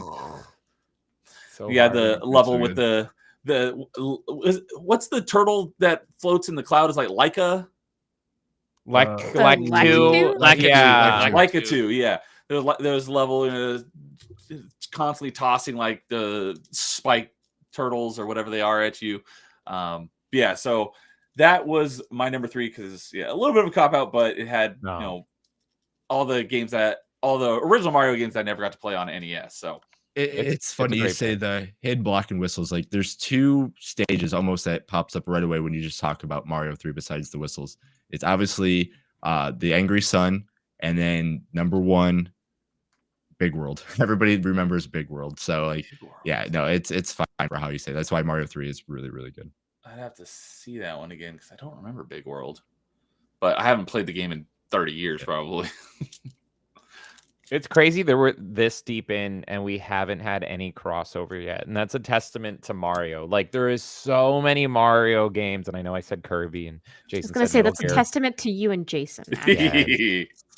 But still, that like It's wild. No one has got, because I'm expecting when there's crossover, someone will be like, I got that at this one or something, but like there hasn't been anything yet, which is crazy. Oh. Okay, I think it was who was that? Was that Canadian? Yeah, Angry Canadian just sent me the Super Mario All Stars plus Super Mario World. Yeah, I had not seen that one before, so I had the original print, I guess. So, all right, James K. Which one of you wants to give your number 3 first? Doesn't matter to me. James, You're you so wanna go? defeated already. Oh, You're I'm not so defeated. miserable. I'm Bad. I don't know. That Doesn't sounded pretty matter. defeated. Do what you must. Do whatever you want. James, go Jeez, ahead. I It's don't- fine. I'll go last. Well, Kay, why don't you plug your ears? Why don't you plug your ears for What are you gonna do to me this Oh, time, no. man? Oh, Come no. on. Look, I'm not look, plugging my everybody, damn look. ears. Look, everybody, don't fall Mario Party. Look, Mario, you're great. You're great. You're a great guy. You're a great guy. We love you.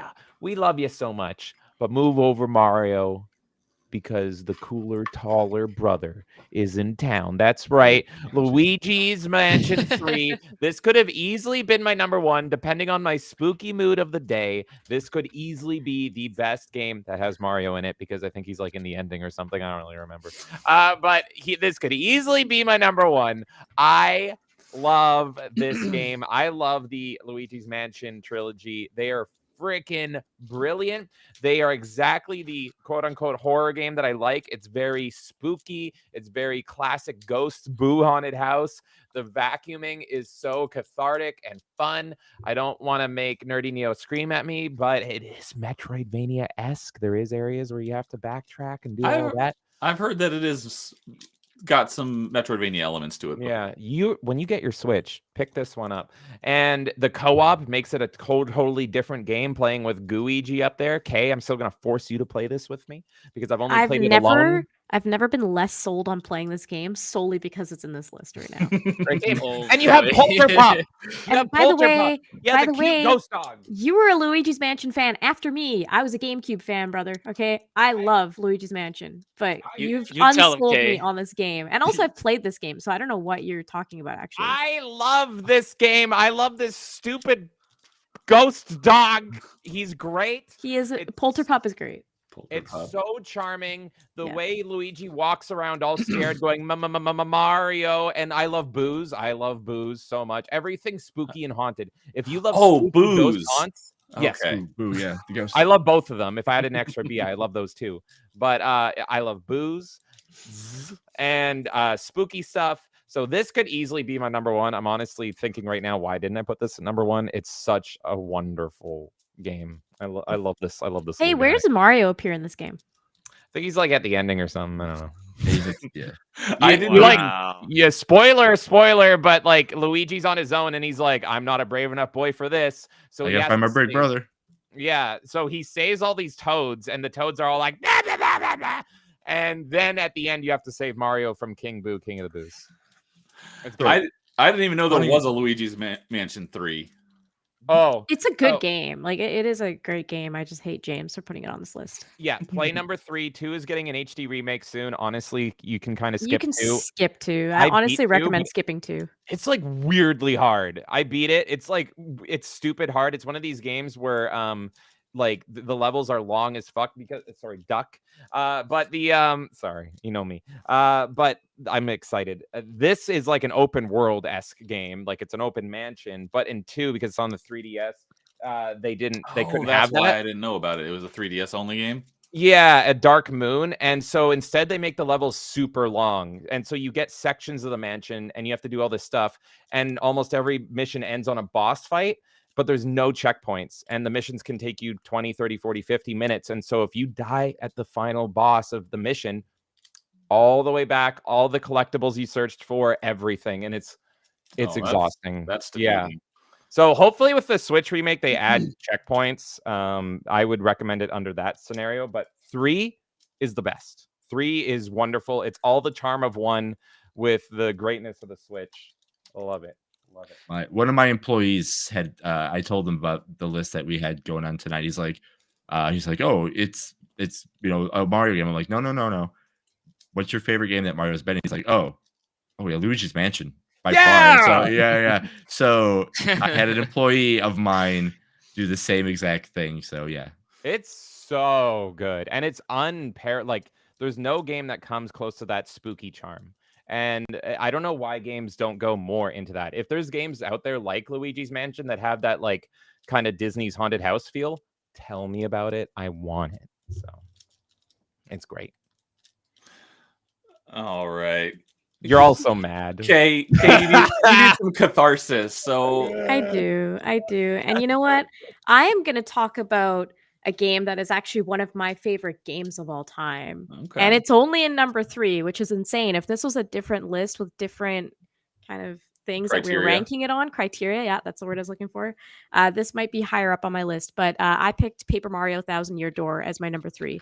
I figured that'd be on your list. Good choice. This is the best out of all of the Mario RPGs, including Super Mario RPG. Is a very difficult choice between the two for me.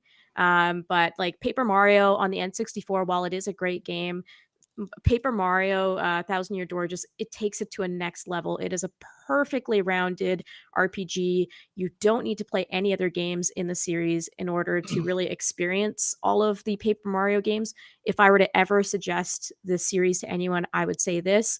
And it's inspired other series like South Park, for example, that people find beloved. But yeah, I think that the coolest thing about Mario is that, like I said earlier, to me, it's the Disney of video games, and it fits so well in so many different genres. And this game proved to me, wow, like Mario can be an RPG as well. And I'm a huge RPG fan. So it's just fantastic. The character design, the way the art looks, the soundtrack, story, everything. It's like Mass Effect 2 levels for me. Like I think it's close to a 10 out of 10 game.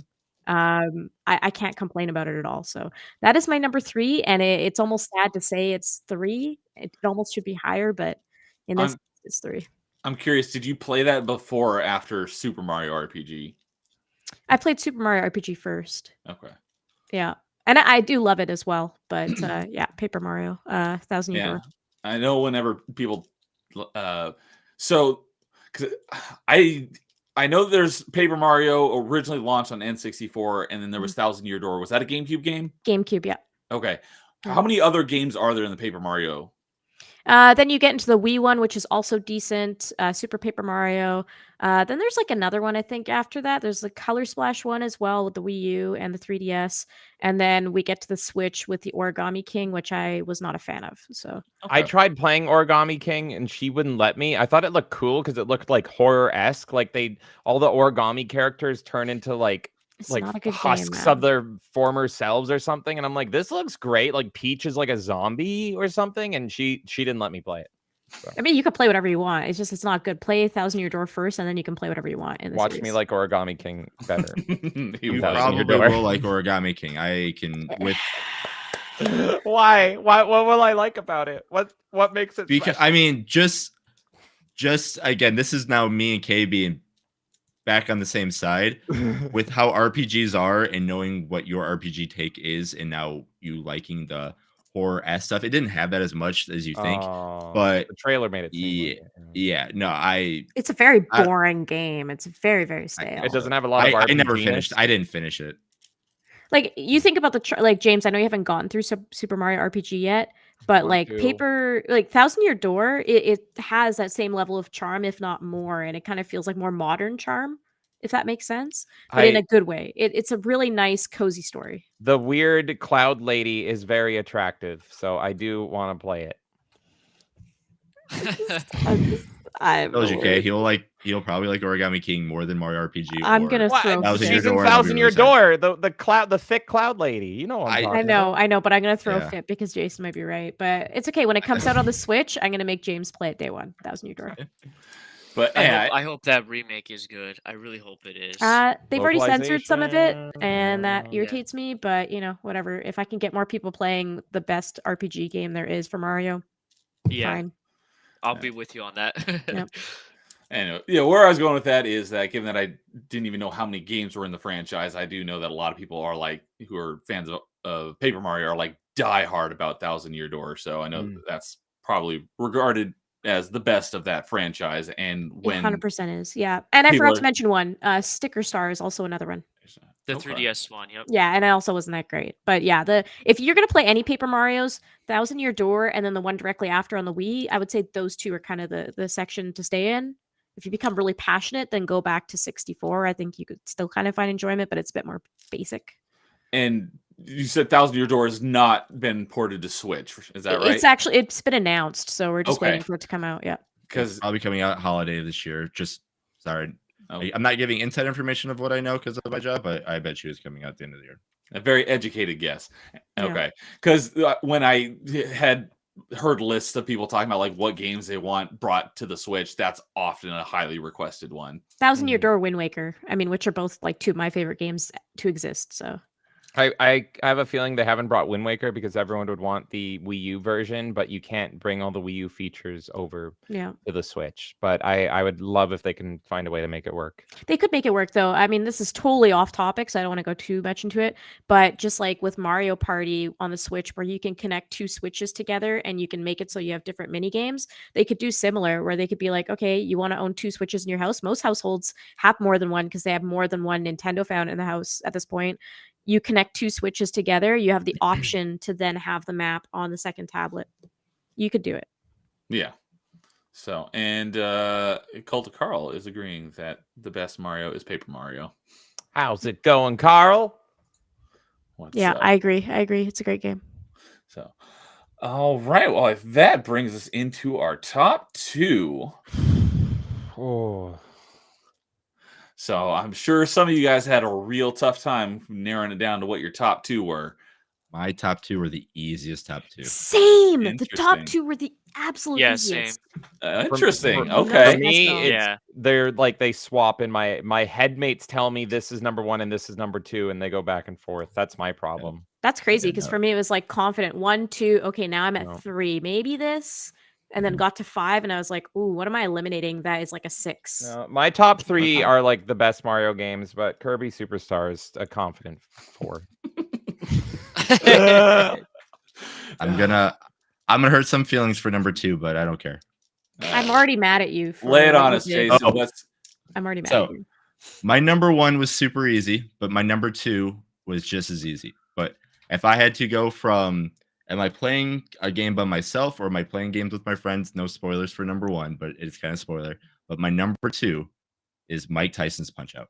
The cameo comes back in. Oh, yeah. The cameo comes back in. Love Mike Tyson. Mike Tyson Punch-Out is in my top 5 favorite games of all time.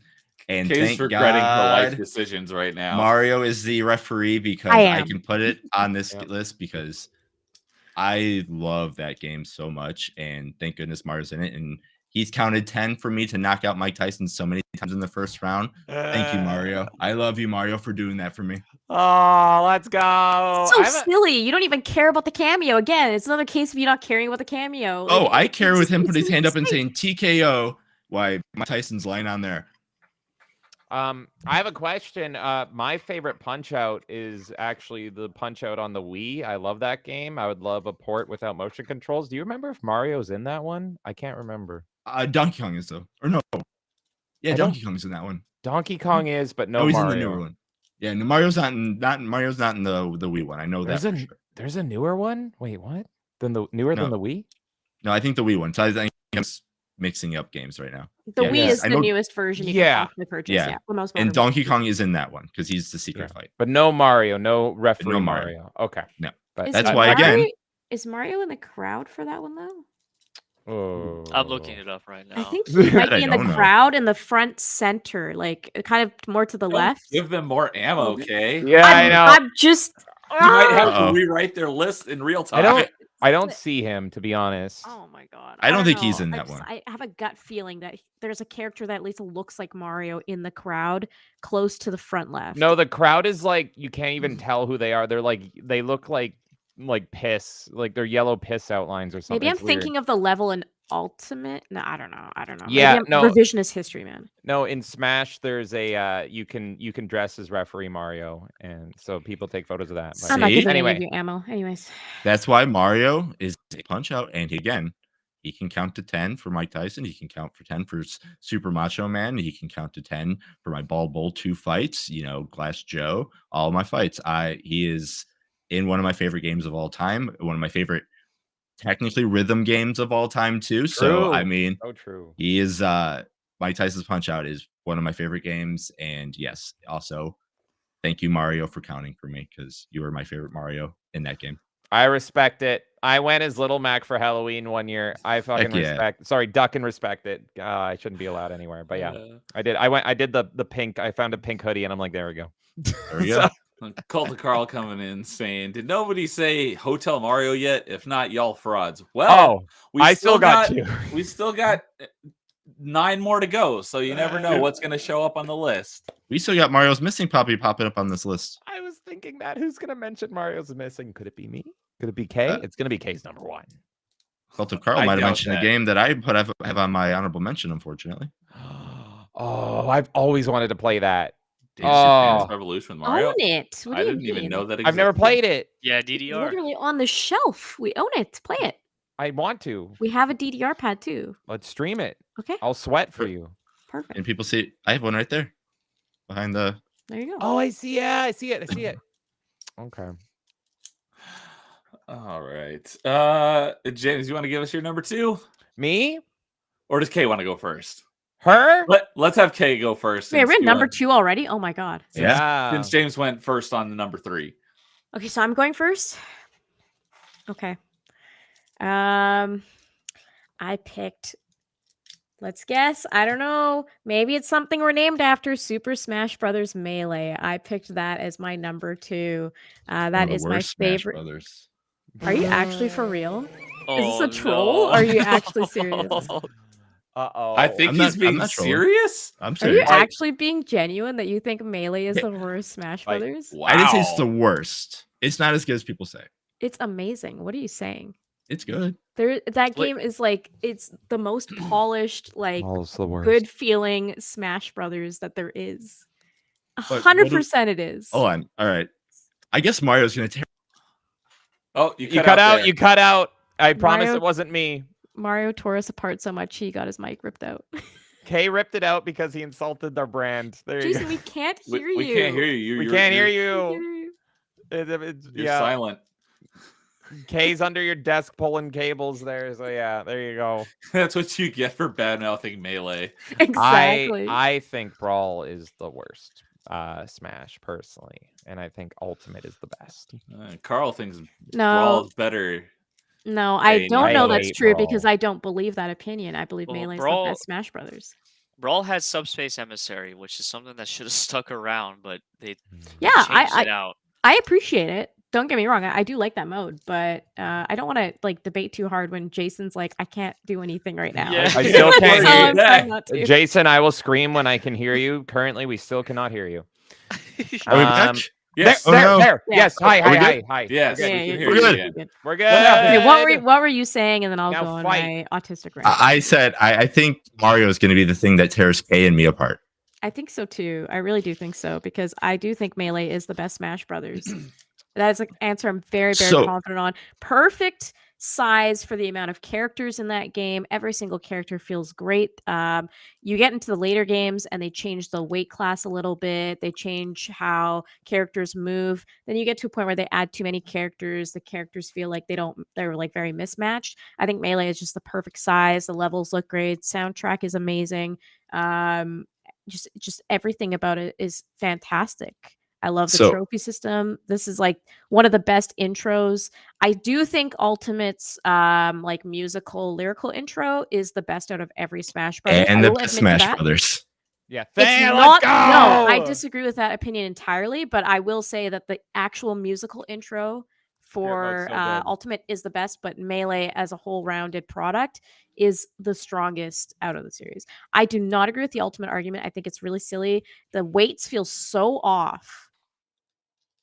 Oh no, Oh, I killed that one. Melee, it's both of them. we lost them both Wow. again. No. See, because they lost me because I was right. Now they're losing this because this is wrong. So now this is my turn to make sure Kay is wrong because she can't come back at me. So James was right, and now Angry Canadian and Nerdy Neo. Are you guys Smash Brothers super fans as well? Yeah, I'm Maybe. big, All right. big Smash Brothers fan. There we go. So now my question is to both of you. If we were to play a Smash Brothers game, what are we playing it for? Are we playing it for competitiveness? Or are we playing it for the characters? The characters.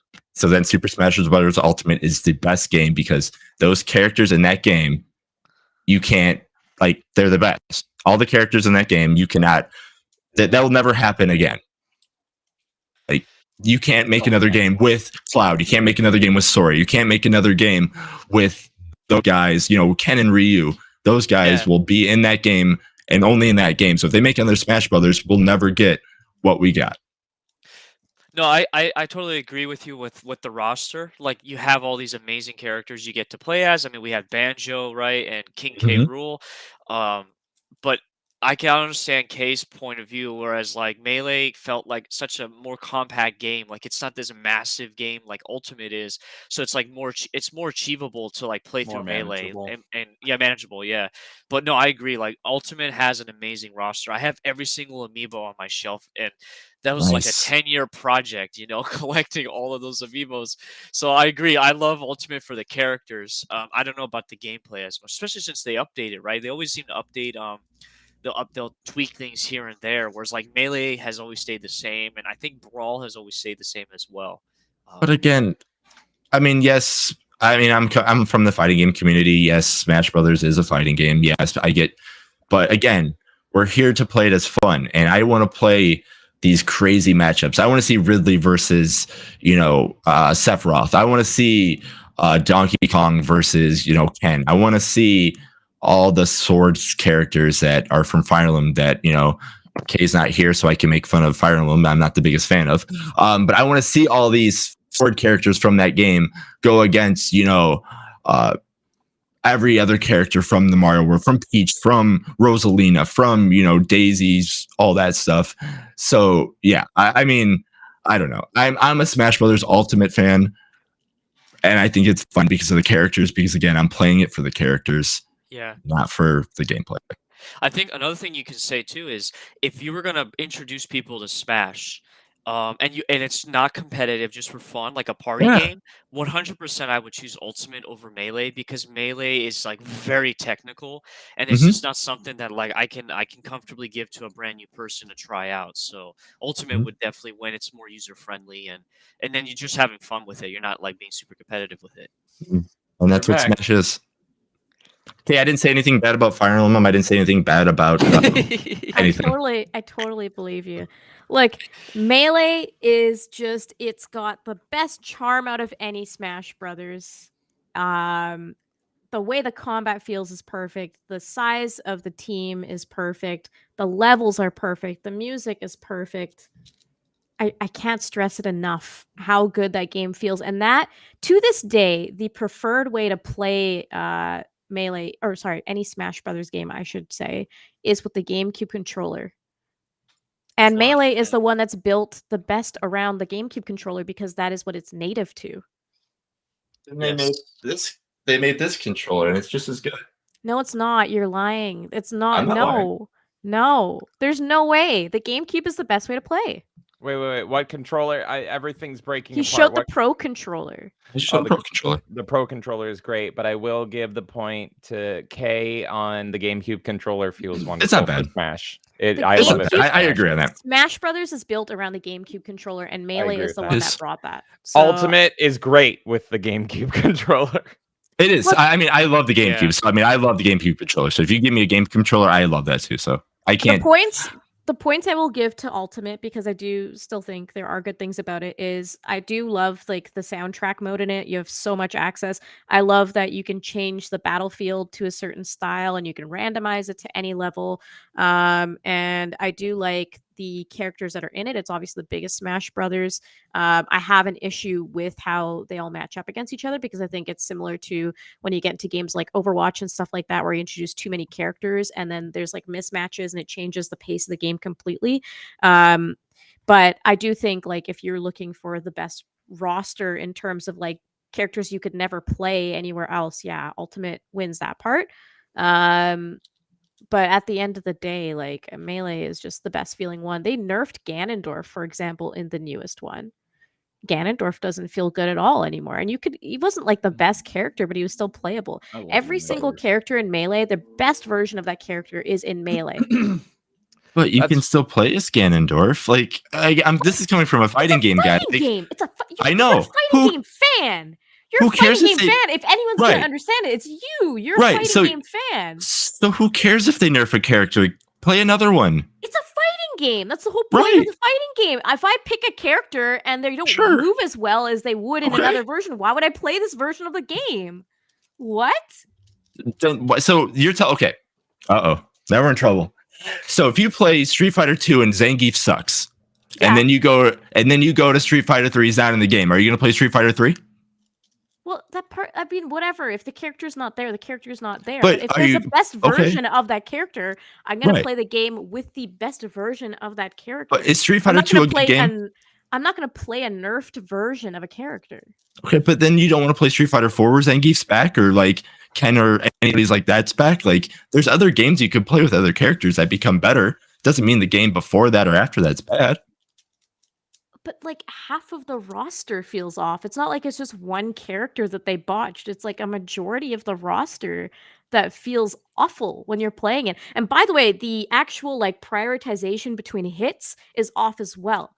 You do attacks in Melee, and it always makes sense when you hit who gets hit first, even if you strike at the same time, what the damage weight is to it. So like if you get 10 damage versus 100 damage, whatever it might be, how you fling out of the level, how you recover from the level makes more sense in Melee. When you get to Ultimate, there's times where like people are like 300 damage and they're still able to return it. It's like, this makes no sense whatsoever. And then sometimes you're sent flying with like 20%. Sometimes you're not sent flying with 100%. And then the actual like priority for the attack, it's like half the time you're using like similar attacks, and the heavier attack, which should do the more damage and win over, doesn't win. That doesn't make sense to me. And that is all in Ultimate. But this is where, I hope whoever watches this in the VOD, this is why Smash Brothers, yes, it's a fighting game. It's a party game. It's a party fighting game. Oh, the party argument. No. Oh no. Yeah. I mean, this is why one of the main reasons I hate Brawl is that Brawl feels like garbage. Okay. No, but look, you can make the argument that it fits in super well as a party game. You can make the argument that it doesn't quite hit the same niches, whatever you want to say, as like a typical fighting game. I can agree on that. It's kind of its own genre that no other series is quite hammered down, right? But this is also a staple in the fighting community. And to this day, what do they play? They play pretty much a basic version of Melee. They enhance it a little bit, but it's still Melee. That is in the competitive scene, the game that people go back to. It's just an enhanced version of Melee. Unless Nintendo doesn't want it there. But that's okay, and then when Nintendo doesn't want it there, then you just play Melee. Right. No, they don't even want, I mean, Melee's not even allowed in fighting games really either. Like, but that's just me being spiteful. I think, yes. But Smash Brothers is like one of the biggest competitive scenes to exist. Right, because of Nintendo being the biggest thing out there. It has nothing to do with the characters. Nintendo. It's a fantastic series. Like it's amazing. What are you saying? What? I'm saying if Nintendo wasn't such a big conglomerate with all their great characters and all these guest characters, I don't think Smash would be as big in the fighting game community as it is. I completely disagree. I don't think there's any motivation of people. I guess that's all pick choice words because I'm on your guys' channels. Come to my channel later to hear me say what I actually am going to say aggressively in very vulgar language. Well, tomorrow's going to be fun. I will say. No, you know what? I'm going to leave this point. I'm just going to say that Melee is the perfect competitive game. It is. And they're not, and like people don't love the game necessarily because it's Nintendo. It feels good. The characters are great, sure, but you could palette swap that. I mean, look at how many stupid Fire Emblem characters are in the newest one. People still like that game, even if I don't agree with that opinion. So it doesn't happen. And like how many non-Nintendo IPs are in the newest ones too? People still play them. So what's I don't think it's purely on Melee that. Or that Project M or whatever that thing is called that gets Brawl up to Melee standards. That one technically does win, but I don't consider it an official game because it's not like it's a mod, right? So I don't consider that a proper answer.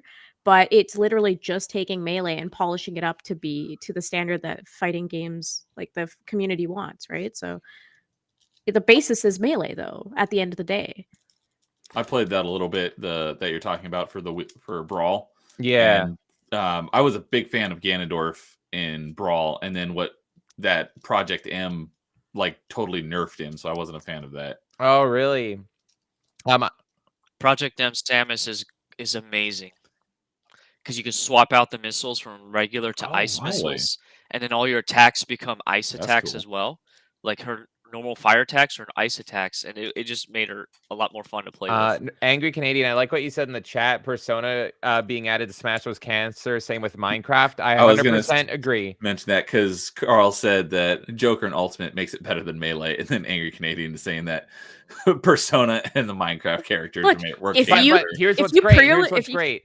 They're DLC characters, and I didn't buy them, so they're not in my version. Thank you, Nintendo. I gave you less money to make it a superior game by leaving out Minecraft. That's a whole other debate that I'm not going to get in on this stream. But regardless, I will say that, like, yeah, I mean, if you want to pick whatever character in the world to play, Ultimate is the best version for you because you get to play so many different characters. You don't get to play any other versions. But on the actual basis of how the game feels, the best fighter out of all of them is Melee. I will agree. If we're playing just for mechanics, that's Melee my argument. That's my argument. It's the best out of all of them. I'm not playing Smash Brothers for mechanics. I'm playing for characters. Can I play for Spirit Mode? That's why I love Ultimate. Spirit Mode sucks. It's the best thing ever to come out of Smash. It's why I love that game. It's so fun. Hold on. Spirit Mode is awful.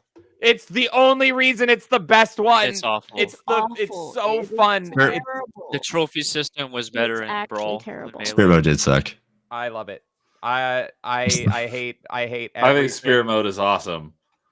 Do you do? Okay, well, I'm just siding with you, James. I have no idea what it is because I haven't played it. You would probably like it because you're a crazy completionist, and there is so much to complete in Spirit Mode. It's so fun. I love my side modes in fighting games.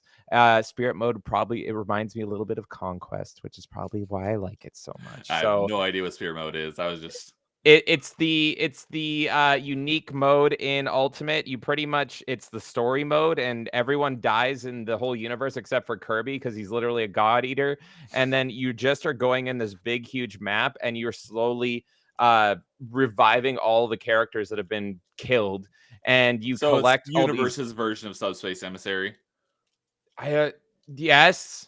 Wait, I don't know. Do you like this because you're like a Mortal Kombat 9 fan or something? Or like I like it because I'm a Mortal Kombat Deception fan, and it reminds me of Conquest. Yeah, I don't know. I don't know anything about Mortal Kombat, but it's so fun, and it adds even more cameos and references. And you collect all these cards, and the cards can assist you in battles, and the battles are all unique. And you bring in like these assist trophies. You level them up. You can turn off the game, and they keep leveling up because you can send them to like Mike Tyson's Punch-Out gym to go train. It's lovely. It's so good. It took me like 70 hours and I'd play it again. So that's why Ultimate's my favorite. It's solely because of that mode. There's bits and pieces of each like Smash Brothers that is awesome, right? Like there's not really a game in the series where I'm like, oh, like this one is like terrible. I love every single one, even the Wii U one, which I would say is probably the weakest one out of all of them, besides the N64 version. Like the N64 version, people have nostalgia for, but ultimately it's just like it's not that great of a game. But like, yeah, again, I don't know. I'm just going to keep arguing on it. But to me, with this game particularly, I think the mechanics are the most important thing. Therefore, Melee is the best. Oh, Adam wants to start a fight. PlayStation All-Stars is better than Smash. No, I don't agree. That's one thing we can agree on, right? Like, nobody actually likes that game. I no way, you're crazy. Sweet Tooth. So. I will say, I wish PlayStation All-Star was good. I wish. Yeah. I don't know how they could... why they botched it. You could just be like copy and paste. Okay, we have all these cool PlayStation characters. We can get really good guest characters as well. Just get up to a certain percentage and knock them out. Not, hey, we got to get to a percentage and then, hey, you got to do a special to knock them out. Literally every, like 99% of the hits you do in that game don't matter. It's all just a grind for your special attack. It's so stupid. It is. Yep. If I can quickly address Cult of Carl's question in chat about the Fire Emblem and Melee crossover, if that's okay. So yeah, pretty much what happened with that is that Roy's game was out, but it's only out in Japan. Fire Emblem 7, which is with the parents, was the first one to come out in North America. And so it was actually a marketing tactic to sell Fire Emblem 7. It wasn't a tactic to sell 6. Just to clarify that, because I saw Angry Canadian also trying to figure out what was going on. But as far as I know, it was marketing to like sell that game to North America. Okay. Oh yeah, Nerdy Neo, Doom guys technically in Smash Ultimate, kinda not really. So there you go. Oh, Smash because Ultimate. of the Mii costume. The Mii thing. I have a little baby Doom guy. He's adorable, and he goes and punches people. Okay, anyways, everyone has 2s to go still, so that was the longest 2 ever. I don't even remember what everyone's 2 was. Yeah. I haven't was even the first gone. one. I've been writing them down, but yeah, I think I was the first one. Oh yeah. I did that because now people forgot what my number 2 was. Because my number 2 so far is the best. Oh right, sorry, Punch It was yours, right? Right, yeah. But yeah, Angry Canadian or Nerdporeal Lifeform hopping in. Nerdy equals beard equals base. What's up, Nerdporeal Lifeform? Good to see you. He's coming in from Leon's stream, so glad to see you here. And we have Red Omega. Hello, Red Omega. Welcome. Good to see you. Listen to us argue about Mario games and Mario adjacent games. All right. James, what about you? What's your controversial number 2? Oh, okay. I need to find where is it? Okay. So this one, I hate putting this at number 2. My number 1 and my number 2 are like slivers away from each other. Really, I'm looking at it. I love it. Maybe this should be number 1, but just know that they're like this. They're like this. I love this game. I love this music. I love the character design. I love everything. And to me, this game is the perfect marriage between the 2D and the 3D Marios. It is Super Mario 3D World. I had to look at the title. And Bowser's Fury. Specifically this version. I'm copping out and adding this version because Bowser's Fury is freaking great as well. Absolutely love it. So this is my number 2. It's mainly Super Mario 3D World, but I might as well add the Bowser's Fury in there. It's all in one cartridge. It counts. Super Mario 3D World is so great. Super Mario Kitties, as some people call it, as I call it. I know Elvis calls it that. The music is eternally stuck on my head. It's got that lovely jazzy score. It's so charming. The cat ability is the best ability ever. It's so good that they put it in the Mario movie, even though it's fairly new. And it's just wonderful to play. It's the best Mario game for co-op. I don't like playing Mario games in co-op, the 2D ones, because it's like you kind of have to platform at the same time. I never understood why more games didn't copy the Donkey Kong Country method. I prefer taking turns. I don't know why. Like even the new Donkey Kong games don't do that, even though it's the best method. But this one is great because it is a 3D environment, but with the 2D mechanics. So the 3D games tend to be collectathons. This one is more the 2D mechanics, but in a big, huge plane. So the co-op works great because there's such a huge plane for everyone to run around and move effectively at the same pace. It's super fun, wholesome, charming goodness. It just oozes charm in this game. And then in the Switch version, they added a brand new game, which is Bowser's Fury. And that is great. That is their pretty much trial run of doing a actual open world Mario game. And it's great. It's lovely. Bowser has never been scarier. If you're a Godzilla fan, I highly recommend checking out Bowser's Fury because they have like kaiju fights. You turn into giant Mario against giant Bowser, and it's super fun. It's literally also a technically it's a sequel to Super Mario Sunshine. So any Sunshine fans, go play Bowser's Fury. But also if you're a 3D World fan, it's very kiddie heavy. So it's kind of a sequel to both of those games. So this package, like even talking about this right now, it really should be number 1, but it's number 2. I'll get to my number 1 soon. But I love this game. To me, this game is Mario. Perfect blend, 3D and 2D, all in one package. And then a look at the future with Godzilla, Mario. Highly recommend it. Mwah. I love you, game. I like it a lot. A lot. I think that's one of them that besides Wonder, because I stopped playing because there's a bunch of other stuff that came out that I didn't have time for. But there's a special level in that game that I don't even think I beat with the cat abilities. I think it's like the second or third special level. That is hard. And I can't remember what exactly star level was, but I know it's at the very end. But that one was hard. Yeah, it's one of those Mario games where like you can get through the main campaign super easy, and then it's like, oh, did you have a good time? Let's ruin you. And so it's like, okay, I beat the game, I had fun, but yeah, I think I got through that level, but it was just like you had to crawl. Sorry. You had to just No, crawl through it. Sorry, it wasn't the cat one. It was the one with where they do the red or the blue. Yes. They change back and When you forth, jump. but yes, that one. Yeah, it is brutal. I got through that. I didn't get all the stars in it because it is so difficult to get all the stars in that. Pretty much every time you jump, the platforms flip.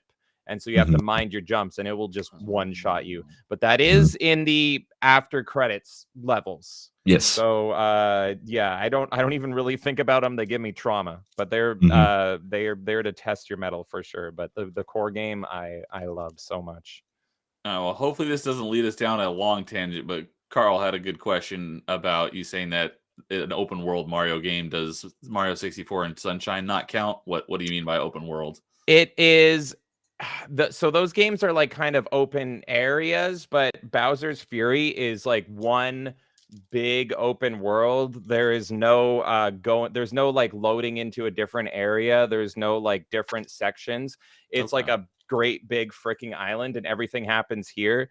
So you can like go and get this star, but then go get the end star all the way at the end, and there's no loading screens, there's no like segues or anything. So does that make sense? I'm not even really saying that those aren't open world. They're like open world-esque, but like a lot of people consider Bowser's Fury is like that's their attempt of actually making, like think like Spider-Man, like the Spider-Man games, or it's even more open world than like Arkham City, but because that has segments, but like everything, it's a big playground. And there's Odyssey. It's more than Odyssey 2. Odyssey has like the different like levels in a way, but you have to get the moons in a way. But it's Odyssey's close. But yes, I agree. Bowser's Fury is just one big and have fun.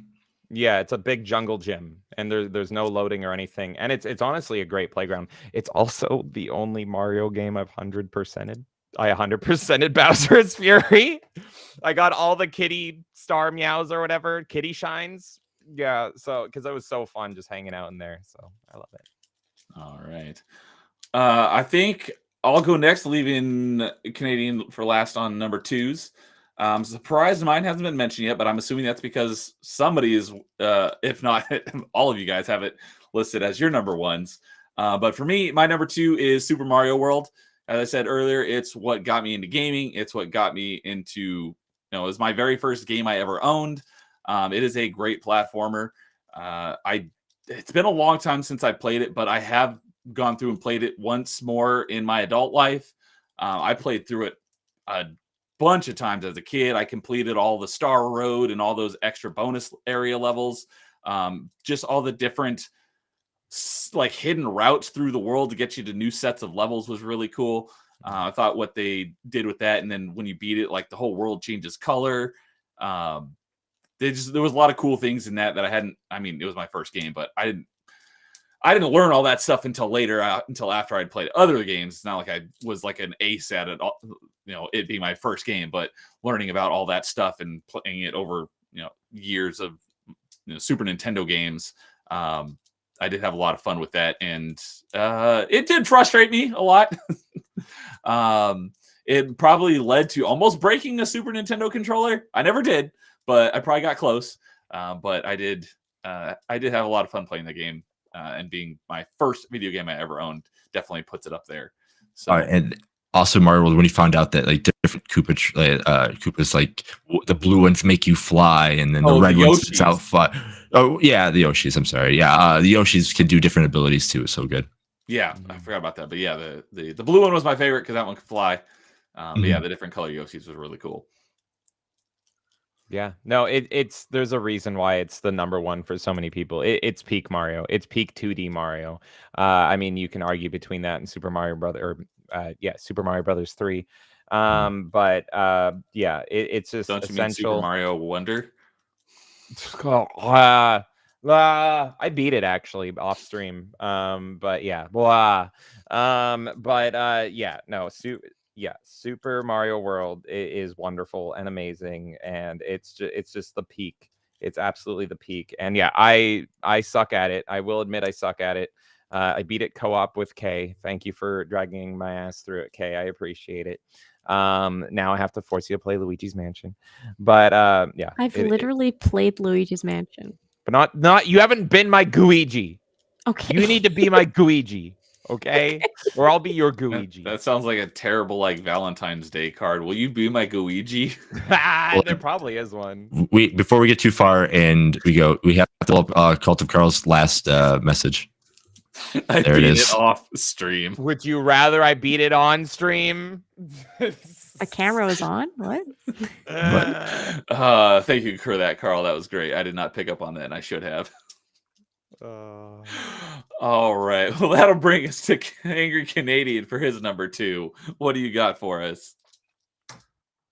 So this one is actually one that somebody's already mentioned, but this one's number 2 on my list. A crossover with someone so far. Yeah.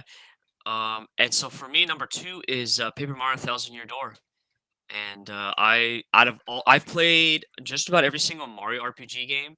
I think I other than Origami King and Partners in Time, the Mario and Luigi RPG game, but Thousand Year Door takes the cake.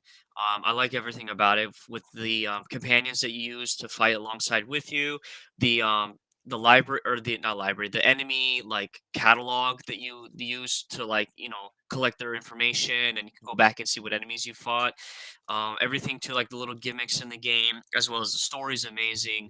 I just like the aesthetic of it. I think they really did a better job with it versus the 64 version, because I actually played the 64 version for the first time last year. I streamed it and it was fun, but man, it just like doesn't hold a candle to Thousand Year Door. I love the music in Thousand Year Door over the 64 version, but besides that, I have a lot of good memories playing it as a kid.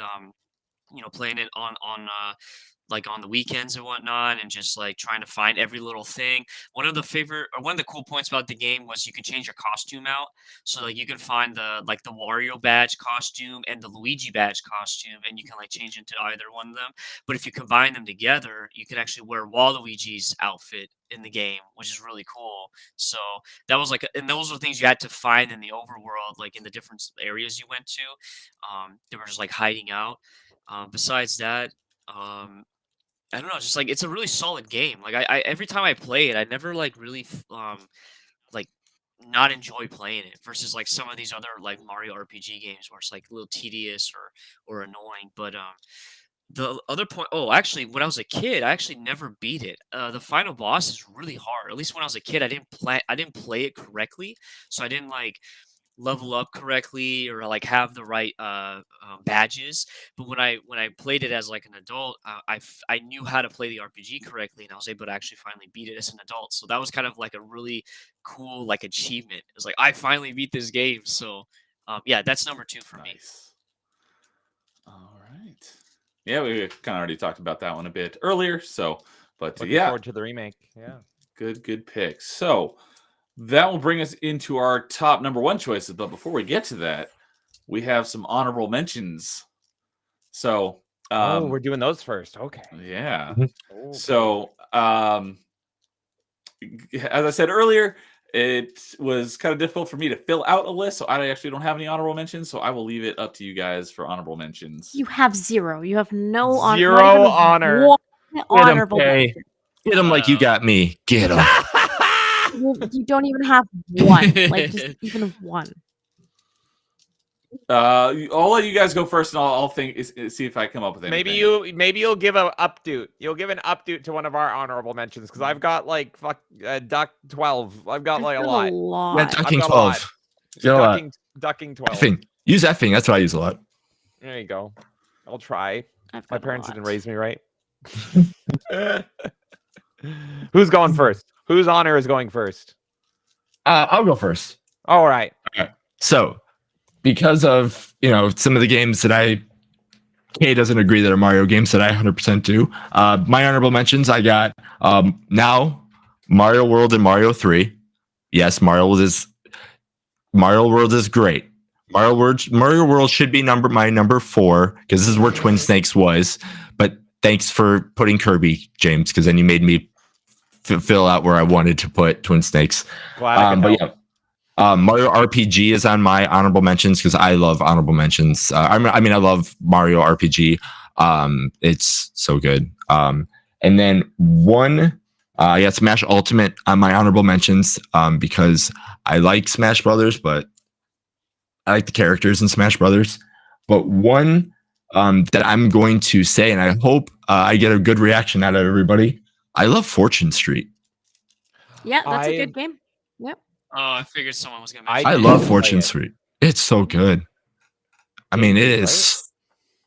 That one is Wii. That's Wii. Oh, it's the Wii. Yeah, it's the Wii. Yeah, I'm like, that's Wii, right? Yeah. No, that's like one of the Wii games that I actually play. But yeah, Fortune Street, I absolutely love that one. Those are mine. Cool. Who wants to go next? I can go next. Mm-hmm. Okay. I have quite a few, but I'll just speed through them. 3D World Bowser's Fury was on my honorables. Super Mario RPG, which lost out to Thousand Year Door. Sunshine, I think, also deserves an honorable mention. I think 64 deserves an honorable mention for being kind of the intro to the 3D space for Mario. Double Dash is the only Mario Kart I like. And one that... Yeah, okay, I'll say both of these. Mario 3 is another one as well. And then Mario Maker is one that is not given enough credit. I think it is one of the most underrated Mario games to exist.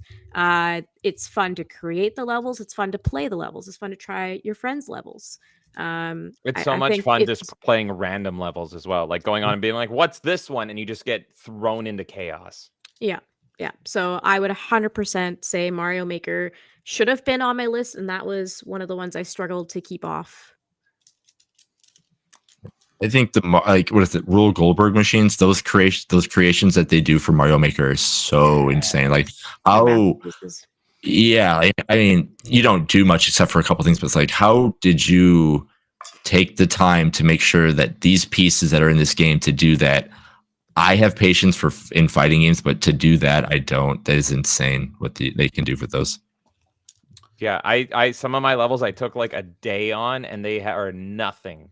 They are nothing compared to those Rue Goldberg machine levels. Not Bill Goldberg, Rue Goldberg machines. Yeah. Carl's asking, no Mario and Luigi games? Or did I miss people saying that? No one's mentioned Mario and Luigi. I know you guys usually ask a question of like, what are you looking forward to? So, okay. I mean, spoiler alert, that would be the series because I like appreciate them a lot. Obviously, again, like big RPG fan, and I think those games look awesome, but I never deep dived into them, and I was kind of keeping them saved aside as I keep a certain catalog of games that I know I'll love, but because modern gaming is so trash to me, I need some old stuff still to cling on to, and that's one of the series that I want to keep for this feels great later on in life. There you go. Canadian, do you got any? Should I go? What do you want? Okay, let's run through these super quick here. So right off the bat, I'm going to just quickly say Super Mario RPG. I want to honor just because it's got the absolute best Mario design ever. That's the sole reason I want to mention it. Shout it out for the cutest and best looking Mario. 3D Land, I want to shout out the precursor to 3D World. I love 3D World. It's arguably my favorite. 3D Land is made irrelevant because of it. But hey, if anyone else out there loves 3D World, go play 3D Land. It's just more 3D World levels, but they're single player. They're great. It's on the 3DS. I was gonna almost include Captain Toad in my top 5, but I couldn't be bothered to actually see if Mario was even in it. I couldn't find any evidence that he was in the Captain Toad game, but I absolutely love that game. So if he is in it, it's an honorable mention at the very least. Hey, here's a fun one. Donkey Kong Country 2. Donkey Kong Country 2. You see Mario on like a little podium. I saw that on the list of... Yeah. I considered it, but I was like, it's not... Doesn't count in my book. You see it Yoshi, counts. Should. It counts. You see Yoshi, you see Link, and you see Mario on a podium. The reason it didn't make my top 5 is that my personal favorite is Donkey Kong Country 1. So he was not in Donkey Kong Country 1. I know most people prefer Diddy Kong's Quest. I do not. I prefer the first one, but shout out to Donkey Kong Country 2. First one's this best. One, Oh yeah, and I even pulled it. I want to do the little showcase there. There it is. There's some Diddy Kong. But another one I wanted to whip out here. You guys like the sports ones. Don't sleep on this one. I personally like buffets. I love all you can eats. So this is the all you can eat of Mario sports games. Oh yes. That is a Mario gem, Sports yes. Mix on the Wii. You get a little bit of like all the sports. It's crazy. It's fun. You get hockey, basketball, balloon chaser, and volleyball. So this one, yeah, underrated. I want to dig more into this. I love it. By the way, there was supposed to be like a Mario wrestling volleyball game. That would have been crazy. So then we have I'm gonna save that one for last because it's funny. Princess Peach on DS. He's on the cover. Yes. I love this game, and it's never going to see the light of day again because the whole plot of the game is you control women's emotions. I love it so much, and it's actually a great game. I kept begging Nintendo. I'm so hyped for the new Princess Peach game. Can you bring Princess Peach DS as like a pre-order bonus on the Switch to support or something? I love it. You literally cry to make things happen in the game. It's lovely. I want to beat it on stream. Mario Kart 8, specifically with all the DLC on the Switch. This is pretty much kart racing perfected. I love kart racers. Is it my favorite kart racer? No, but it's effectively a perfect kart racer. I love Mario Kart 8 with all the DLC because Funky Kong is in it. And also Pauline. Super Smash Brothers Ultimate is my favorite Smash. We're not going to rehash this. I love Spirit Mode. I love it so much. That's why it's on there. And last but not least, my final honorable mention, the Doom Mario Watch. Oh, jeez. It's Doom. That's very. But you play Mario and you violently kill Koopas with double barrel shotguns. It should have been number 1, but I felt like I probably would have been crucified because I just love Doom. It's like the best game ever. So you can reskin it and be Mario. So shout out Doom Mario. What? That's pretty good honorable mention list. Thank you. Before Canadian goes, I'll throw my hat into the ring for it's a bit of a stretch, but I looked up Mario cameos, and there is a picture of him in Hyrule Castle in Ocarina of Time. So that is my honorable mention. Yeah, there you go. Yeah, that's a stretch. It's not a stretch. Kay is just suffering. I thought people were not going to be siding with me. There we go. Oh, it's back. I thought you I'm were not all doing gonna it. be I'm not doing it. screaming at me, but hey, we won today. Instead, we're all torturing Kay. Very good. Very good. Yeah. That was not my I'm intent. not That's true. It wasn't mine either. I thought people were gonna actually be fine with, Mario games that aren't Mario games because, we can always make a Mario list, but then everybody's just going to be boring. We're going to be like Mario World, Mario 3, Mario 64, Thousand Year Doors. I'm glad people were saying that one because, people don't take the RPG game seriously, but I'm happy about that. But if we just had like top 5 Mario games, everybody's going to say the same one. And this is going to be a 30-minute podcast. We're going to say the same exact things. It's not going to go 2 hours, 17 minutes long with a 20-minute break between, Kay versus Jason on why Ultimate's way much better than Melee. Granted, I know your channel is named after that. Okay. But still, Ultimate's way better than Melee. Did I say Ultimate's way more better than Melee? Yeah, I think I did. Okay. Anyway, Canadian, your turn. This is. I have a question from Cult of Carl. He says, I have one better. Mario mention in Jet Set Radio. Do mentions count? Could I mentions have said don't count? Okay, so I couldn't have said Death Stranding. With no, Mario and he's got to be in the game. He's got to be in the game. But yeah, this is like James' equivalent of not Christmas movies. The Die Hard is not Mario games. Not Mario games. Yeah. There you go. If Die Hard's a Christmas movie, then Twin Snakes and I guess it's Punch Out is a Mario movie or Mario game. Yeah. And Kirby. Sorry, Kirby too. Yeah. All right, Canadian. What about your honorable mentions? So for me, I don't really have them in a specific order, so I'll just rattle them off. I had Double Dash, Mario Tennis for the 64, as well as the GameCube, Mario Power Tennis. I love both of those games. Mario Sonic at the Winter Olympics, specifically the Vancouver edition, because that had like the best hockey like gameplay in it. I think it's better than the Mario Sports Mix one because it's a side view instead of like up and down the ice like NHL side NHL view one. Super Mario Galaxy 2, Bowser's Inside Story, which is a Mario and Luigi game. I like the DSi version versus the 3DS version. Mario Super Sluggers, which is the Wii Mario Baseball. New Super Mario Bros. For the Wii. I had a lot of good memories playing that game when it came out. I actually won a tournament playing that game. Wow. It was like collect as many coins in the coin rush mode or whatever they had. And that was a lot of fun playing that. And then for the final one, Mario Superstar Saga, but the remake for the 3DS. I haven't played the original one. I've seen somebody play it, but the 3DS remake is really nice. The graphics are really nice. The music sounds really good. I don't know. I thought it was a really well done remake. But then again, I haven't played the original one, so those are my honorable mentions. Okay, I just thought of another one. I want to trigger you. NES remix. I knew you were gonna say that. I knew you were gonna say that. I don't actually NES love it. I remix just wanted to good. see you get mad. As the same, I bet you would thought of it at the same freaking moment. Yeah, I don't even know what game that is, I but have not Oh, sworn. at NES them Remix is today. so much fun. it is. But NES Remix is great. It's a rehash of like old NES games. You play them super quick, and they throw variables in the levels. So there's NES Mario levels in it. okay. All right, and drum roll. That brings us to our number 1 Mario games. Who wants to go first? I'll go first. Everybody's mentioned their favorite, but Mario Party 2, I love that game.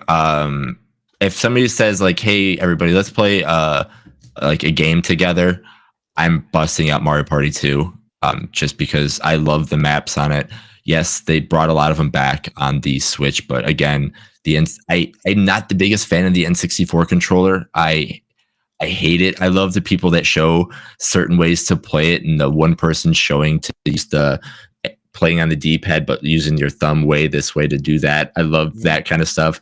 But Mario Party 2, I've played. I mean, that's more where I've gotten a lot of stuff on my hand from that. There are certain games that you can still do that to cheat and win some games. But yeah, Mario Party 2 is by far my favorite Mario Party game. There's a couple on the GameCube that I love too, but I can't remember which ones it are. So that's why I can't put it number 1. But I think it was like 4 or 5. But yeah, Mario Party 2 is my number 1. And was that on N64? It is. It is. All right. Well, doesn't sound like you triggered K on that one. I love it. You get to wear cowboy hats in it. It's acceptable. It's Yeah. an acceptable answer. Shoot guns. We're back being friends again. Let's go. I didn't say it was a fantastic answer. I said it's an Dang it. acceptable answer. I But it's listed not a one. bad answer. So there you go. I'm very lukewarm on your answer. Lukewarm. Okay. I mean, I listed But Mario at the end of Party the day, it's 1. all eye of the beholder, right? Like we all have Right. different reasons we play this game. So I'm not Exactly. actually judging it for being your first. I'm just oh, you're judging. You're judging. only a little. A little bit. Only a little. All right. I think I'll go on my number 1. See if I trigger anybody with this one. So, given my disclaimer at the beginning, you probably already know what series of games I'm picking from because I have not mentioned it yet. As I said, I was keeping it to 1 game in the series. So, my number 1 is a Smash Bros. Game. I'm sure some of you guys are probably not surprised by that. If I had played Ultimate, it would probably be up there, just would be my guess. But I have not played it, so obviously it does not apply. And it's not the original N64 Smash Brothers. I did play that, and I loved it. My favorite, the one I've spent the most time playing and have had the most fun, is Brawl. No, Mm, I'm melting. It's an acceptable answer. It's an No. acceptable answer. It's better than answering Ultimate. I'm more okay No. with this because of the argument I had over Ultimate. I Tonight- don't know that I can say it's better than Can we- Melee, but it's my can we kick favorite. Kay? It's the one I've had the most fun with, and I've spent the most time on. And I just The one and only gripe I had with Brawl was the tripping. Everything else I thought was great. Yeah, the tripping Oh, is yeah. BS, man. It's Yeah. such BS. That was stupid, but I loved everything else about Brawl. My biggest issue going into it was that my main in Melee was Roy, and they removed Roy. But I fell in love with Ike, and he became my main, and that was a suitable alternative for me. So my main issue was the tripping, but everything else I loved Brawl. It's tough with that too because Roy was a lot quicker than Ike, so it must have taken some adjustment because it's like, oh, he's like way more sluggish and heavy hitting, but he is still a decent character. For how heavy he is, I think he's quicker than most of the other heavy characters. Yeah, and that's one of the things that I really liked him, and he's really powerful, and he's got more speed than a lot of the other power characters. He's a good medium, yeah. So, all right, well, I thought that might trigger Kay, but I'm glad. The only reason it didn't trigger me, the only reason is because of the ultimate love in this discussion. If they hadn't said that, then you would have been more mad. I would have been a little bit more mad, but I'm like, you know what, Melee and Brawl like close enough together that I can be okay with that. No, I'm not triggered. I'm just hurt. I know you would love Ultimate. I'm sure I would. I hate when I get a Brawl. When I get a Switch, I'll be getting Smash Ultimate, and I'm sure I'll love it. There we go, and then we can just change the answer right away. We can just do this episode quick. Yep, right away. Rewrite history. I don't know if it'll be able to bump Brawl off. That'd probably take a bit. It will.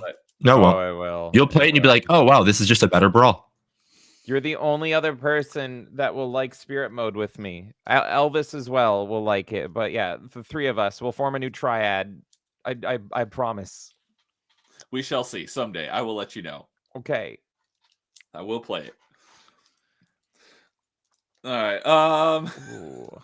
We got to do our last three contestants. Who wants to be next? I can go. It's fine.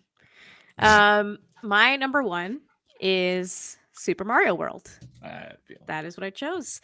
It was a toss-up for me between Mario 3 and Super Mario World. It was a very difficult decision. The thing that really changed the tide for me was Super Mario World is one of the only games that I actually attempt to speedrun. That is one of the only games to exist out of any video game that I actually attempt to speedrun. I do the speedrun where it's just like beat Bowser the fastest, essentially. So any percent, essentially. Any route to get there. And right now, I think I've gotten it down to about 20-ish minutes if I'm like really confidently doing it. So I will eventually be streaming me doing that, and I'm going to try to beat my record. I was hoping you were going to say you were going to do that because I really want to see you do that because that's actually really cool. I want to watch that too. So I think it's got the perfect amount of charm. I've said that about all these Mario games so far, but I mean, that was a big deal for me because Mario is about charm.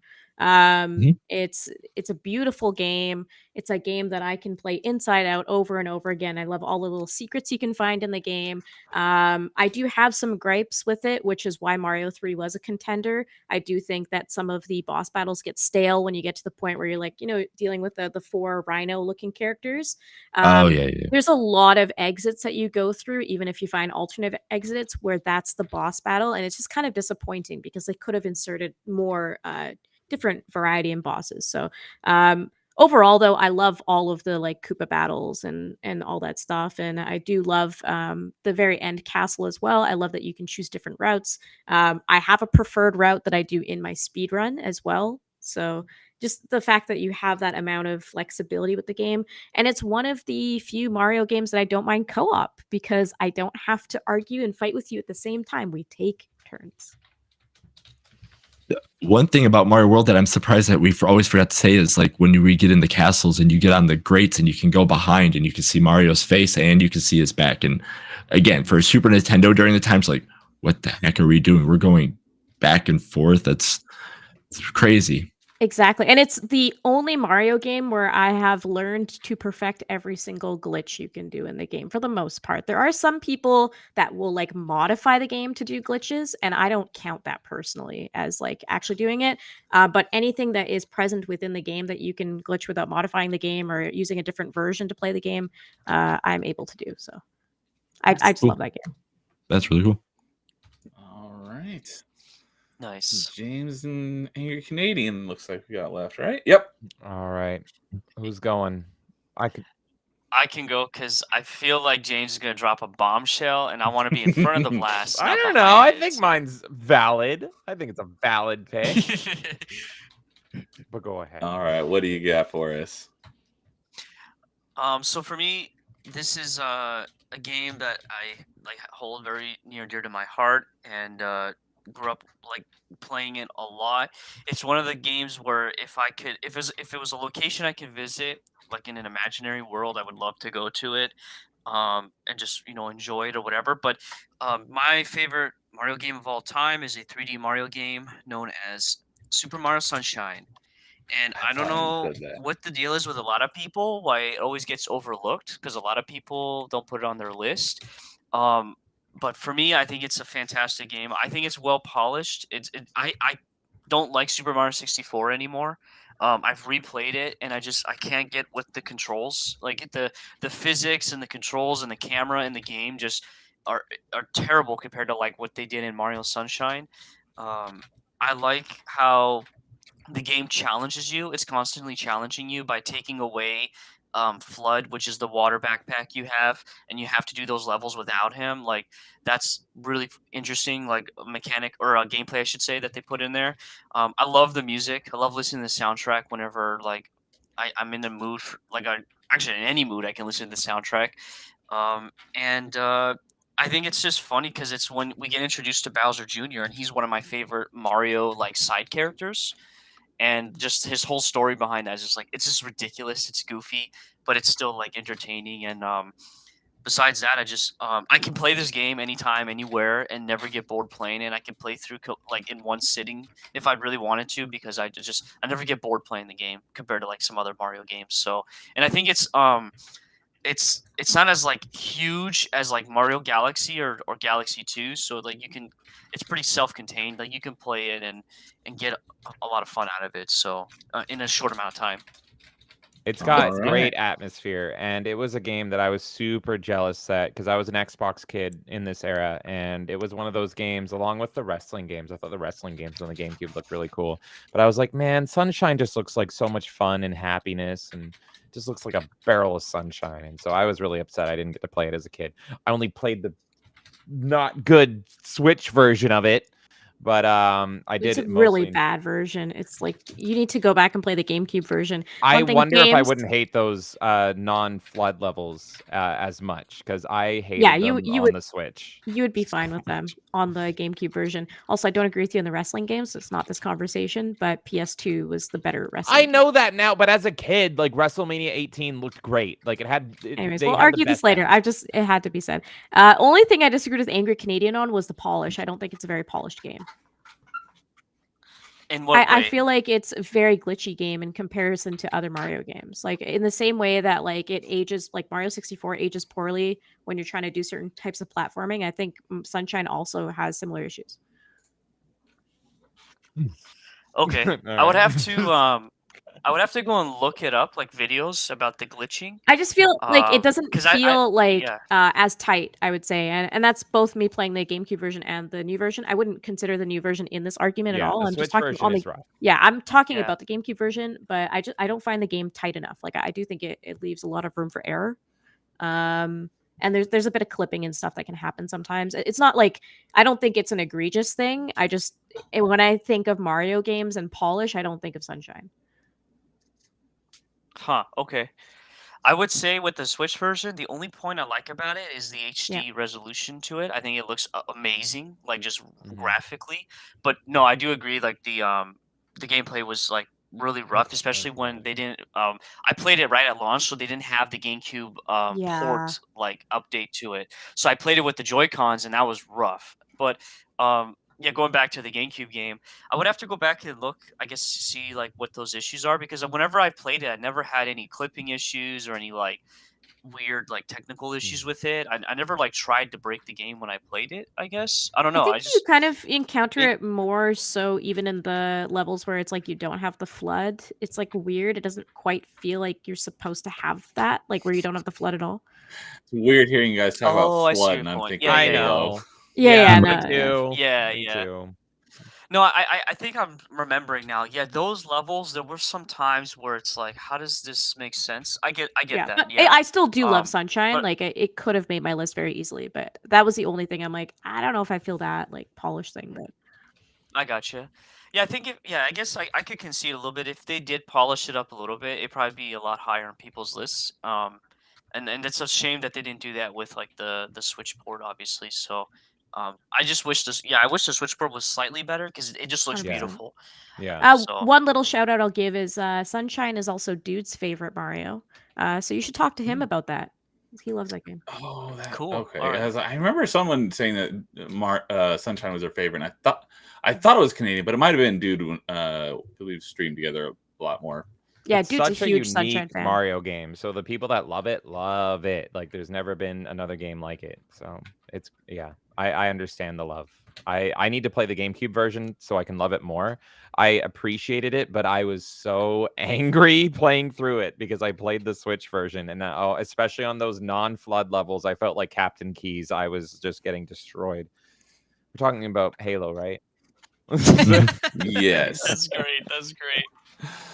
All right. Well, that brings us to James to round out the top 5. All right. Time for that bomb. Run, everybody. Run, Angry Canadian. Okay. So, does Kay need to close her ears? A little bit. As I said, I am team 3D. And I love me some collectathons. What is the best collectathon? I don't know. Maybe it's Banjo-Kazooie. I love Banjo-Kazooie so much. But Mario, as far as I know, doesn't appear in Banjo-Kazooie. But then I hear a lot of people being like, why haven't we gotten another Banjo? We want Banjo 3E. And for me, I say it already exists. Ukulele. Mario Odyssey. No! Super Mario Odyssey is effectively Banjo 3E. I would even say it's a tough call, but this might even be better than Banjo-Kazooie. I love this game so much. The transformations are wonderful. The game is super charming. Every world feels like so radically unique. It's like every single world is like a brand new game. You even got the weird New Donk City that feels like it's from a freaking Sonic game, and it's got Best Girl Pauline in it. There's so much charm and whimsy and collectathon going on. This is the peak Mario game, in my opinion. While yes, 3D World is like the perfect marriage of 2D and 3D. If you're a 3D fan, this is just prime and primo. It doesn't get better than this. It's like a big, huge Mario celebration, and it's so much fun to play, and there's so much to do in it. It's almost overwhelming, and I love musicals. It's got a musical number in it, and the musical number is just wonderful. It's not even at the end. It's like middle of the way, and then you keep going on your adventure. It's like every level is just this big, happy, wonderful, beautiful celebration. It's oozing charm. It's oozing love, and I really hope the Switch 2 launches with Super Mario Odyssey 2. I just want the Galaxy treatment. I just want the same mechanics and everything pumped up times 10. I freaking love this game. Yeah, I'm not a big 3D Mario fan, but yes, when you're leaving, I think it was New Donk City, and they have like the Mario celebration where you're being a 3D and then you're in 2D and you're just running up trying to get out of everything. So it's so good. I can't say like Mario has like a story, because you do, but it doesn't in a way. But that's like my favorite moment, stuff like that in Mario. I was just like, as I'm playing, like, this is fun. I'm smiling, listening to the music. It's so good. It's such a great homage to where Mario has come from. It does feel like a celebration game. It does so much that's new, but it also says like, hey, we remember our roots and we remember you. Like there's so many segments where you go 2D in that game, because it does like the a link between worlds, right? Thing of like you just suddenly press against the wall and then it's like, oh, I'm 2D, but in a 3D environment. What is going on? This is wild. And then suddenly you're a Bullet Bill or a Koopa or a Goomba Tower or a T-Rex. And it's just the game, no matter how much you know about the game, it will surprise you when you play it. Like something will come out of left field and be like, I never knew I needed this in a Mario game, but I'm so happy. And so it is pretty much a perfect game. The only thing I think it's probably missing is it doesn't have any like cool spooky stuff. There's no boos or anything.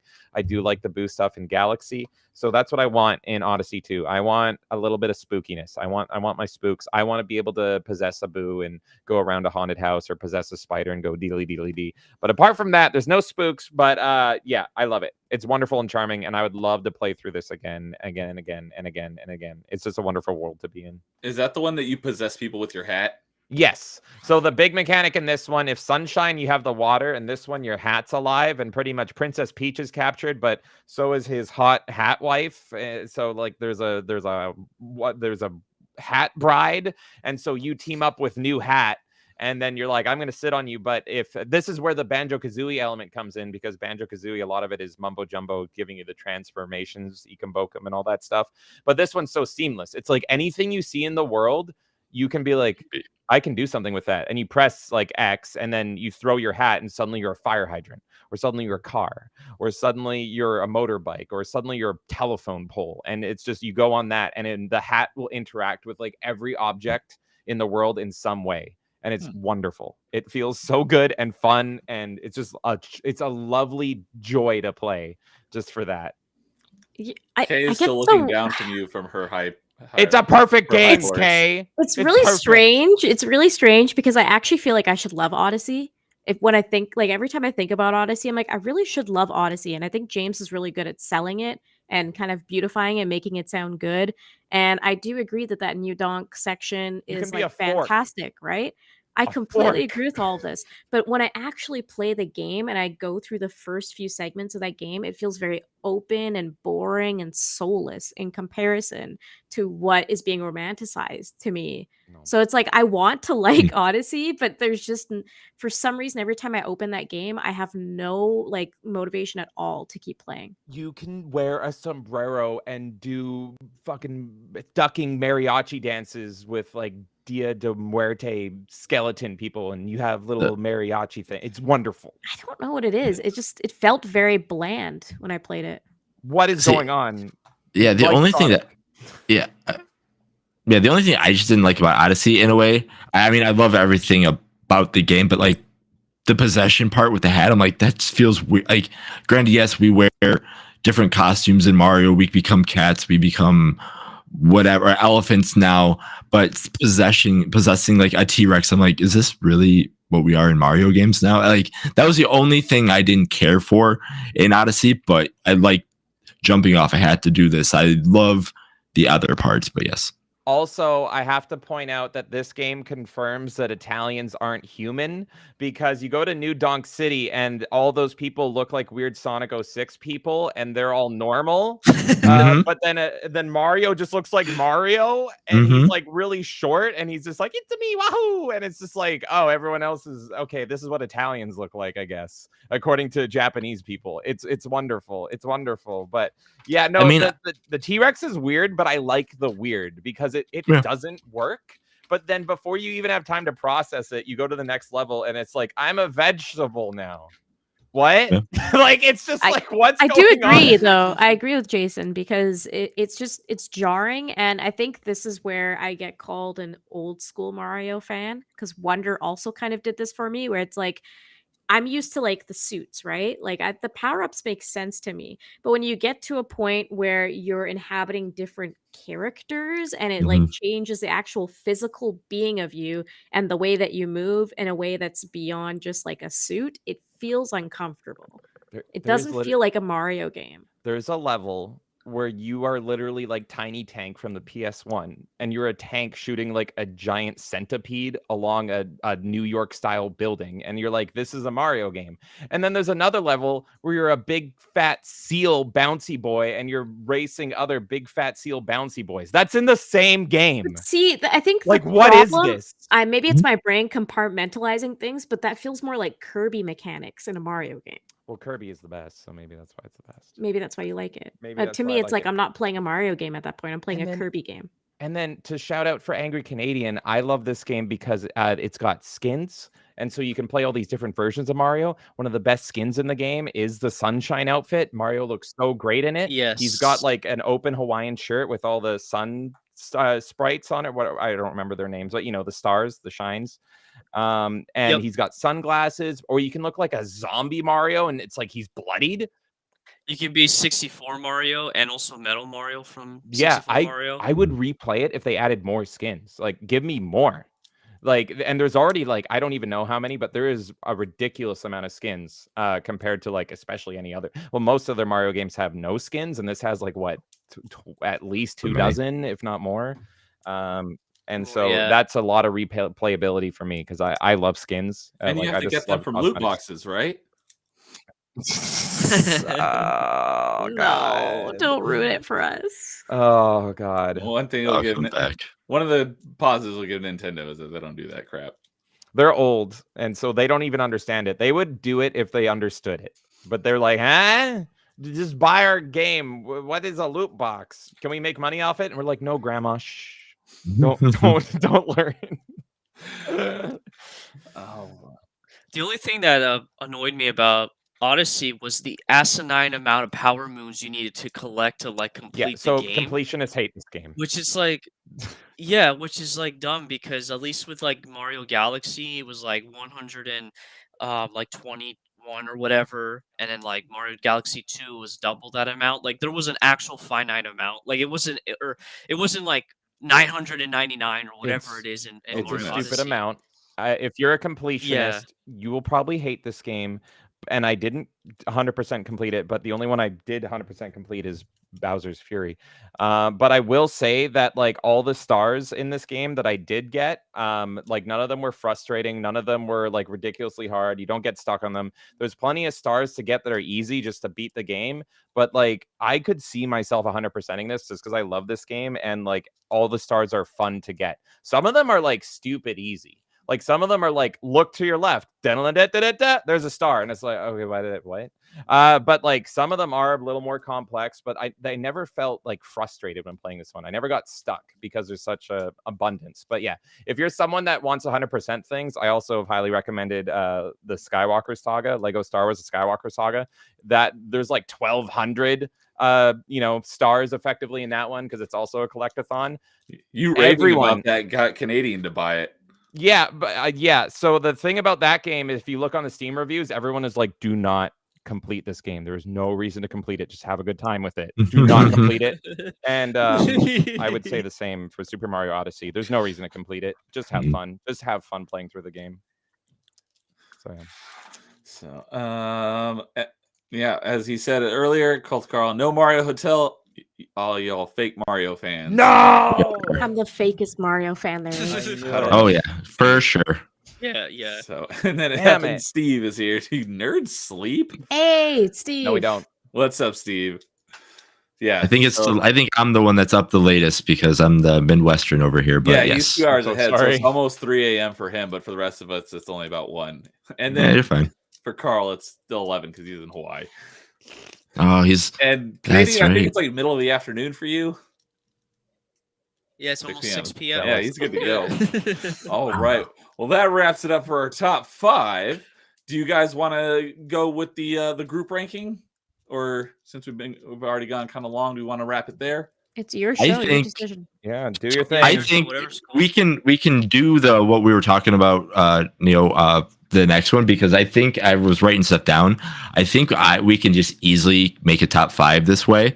And again, if anybody agrees with me with 5 through 1, then you can stop me. But I think I know 3, 2, and 1 very easily is going to be like Mario Party, Super Mario World, and 1,000-Year Door. I would think if everybody would probably agree with me, would be our 3, 2, and 1. The 5 and a 4 again that we were talking about Mario games would be the hardest one. But if the 3, 2, and 1, I think everybody probably would agree with those cases. Yeah, Jason, you're it's the latest for you. So if you're good to go, we can go ahead. Oh, I'm fine. I'm fine ripping into Super Smash Brothers Melee even more if we want. Look, I know none of my games are going to make it, so I will just be happy with myself. Do what you must. All right, so we're doing it a little bit different this time. I wrote down all of the games that have been mentioned in the top 5, and so like my top pick was Brawl, and so my number 1 pick gets 5 points. My number 2 pick gets 4 points, down to my number 5 pick gets 1 point. And I did that for all 5 of us. And so Mario World is at the top. It got 9 points. Okay, got 9. Okay. 1,000-Year Door was 7. Mario Sunshine, Odyssey, and Brawl, and Mario Party 2 with 5 points each. And then, as you can see, as we go down the list here, so together we're gonna rank these in as a group in top 5. I would have done it with the actual tier ranking, but we had some additions that I don't think would have been on that list, like Kirby and Metal Gear. So I decided to do it in Notepad. So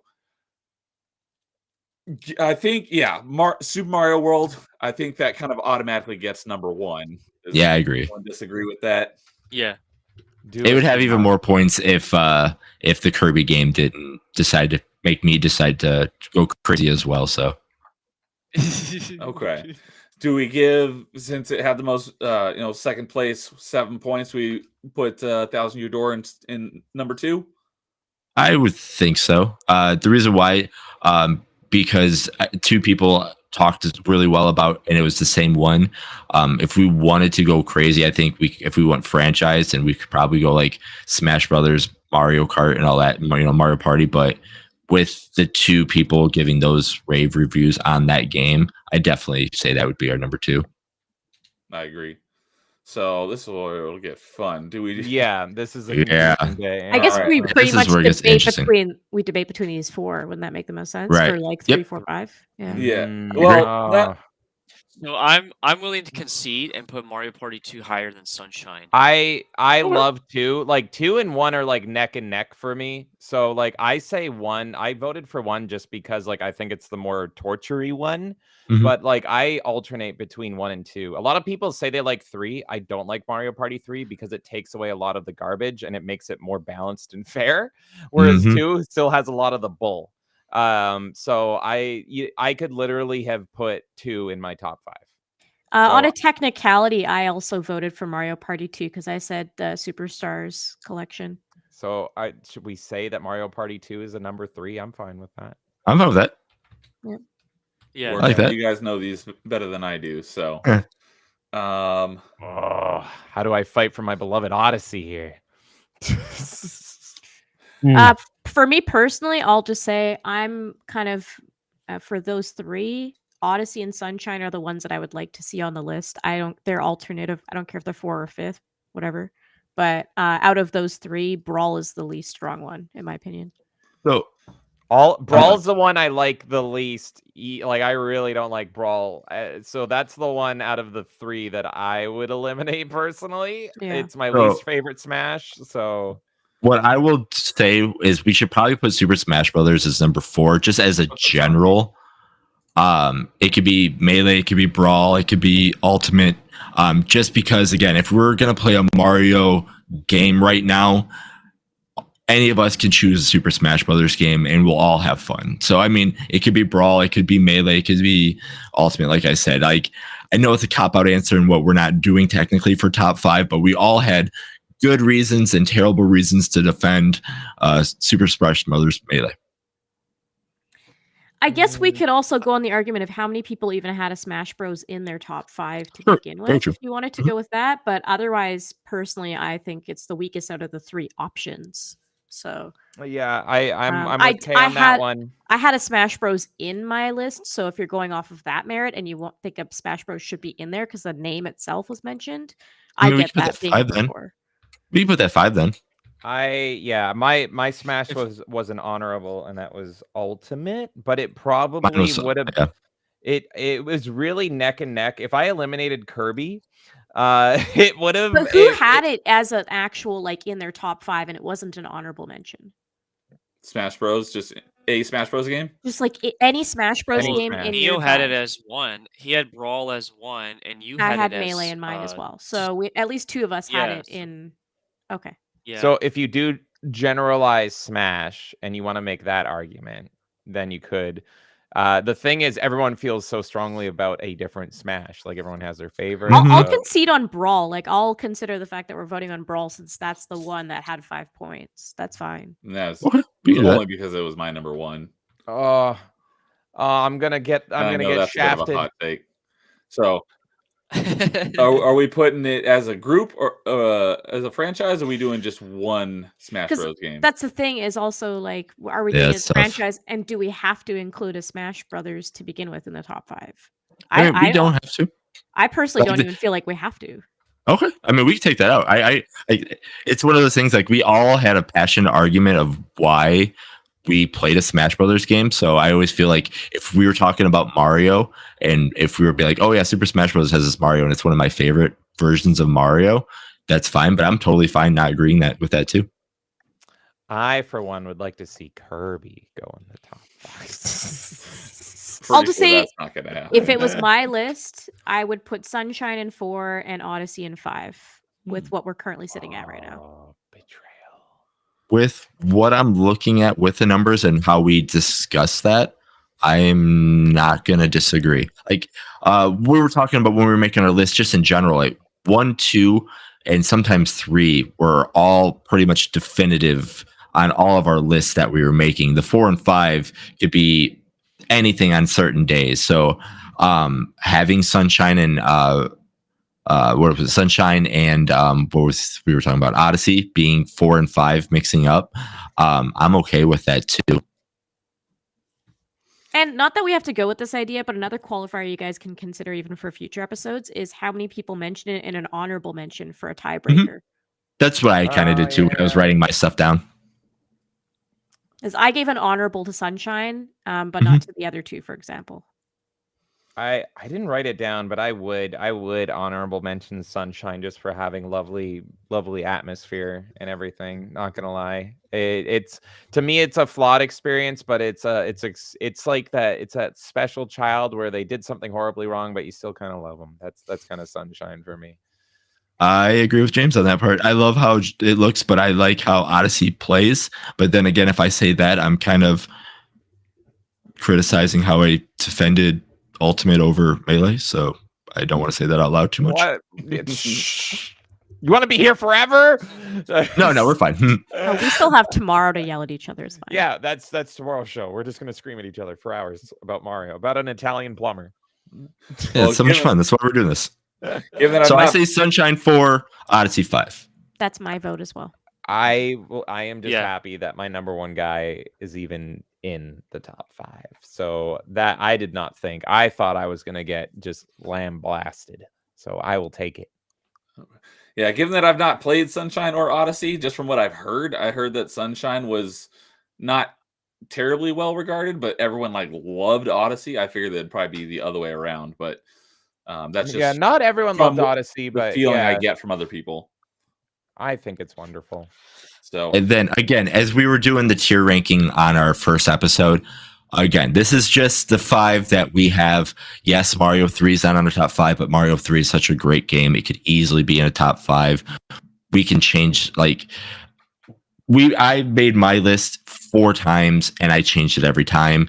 Actually 5 times because I changed it today during the episode. So anything can be there. The only ones that I agree that should not be in the top 5 are Kirby, Metal Gear, Mike Tyson's Punch Out, and mine for Twin Snakes. I agree those 3 should not be considered in the top 5, and I'm sure everybody on the panel probably agrees with that. No, I think it would have been really funny. If it happened, I'm fine with any of them. Yes, it would be funny, but we can all agree it shouldn't be. But they're great games. Looking at these 5, I feel comfortable with it. I could just play these 5 Mario games for the rest of my life and still be happy. I mean, Super Mario World is it's always the number 1. It's always either World or some people say, like you said, 3. It's 3. Yeah, it's always World or 3. And then 64 people say, and then there's other ones too. But yes, I agree. Okay, so if I'm not mistaken, based off the top 5, only Neo, his number 1 is not on the list, but the rest of ours. Oh no, my bad. Thousand Year Door was not someone else's top 1. Oh, each of these was someone's top pick. Oh my bad. Yeah, Thousand Year Door took your slot for being the best one. Because Kay said World as her top 1, and then Jason said Party 2, and then I said Sunshine, and then James said Odyssey. 1,000 Year Okay. Door. So you're the only one, the non-Mario guy is the only one that didn't have his number one Well, up there. no, because 1,000 Okay. Year Door was K's number 3 and was your number 2.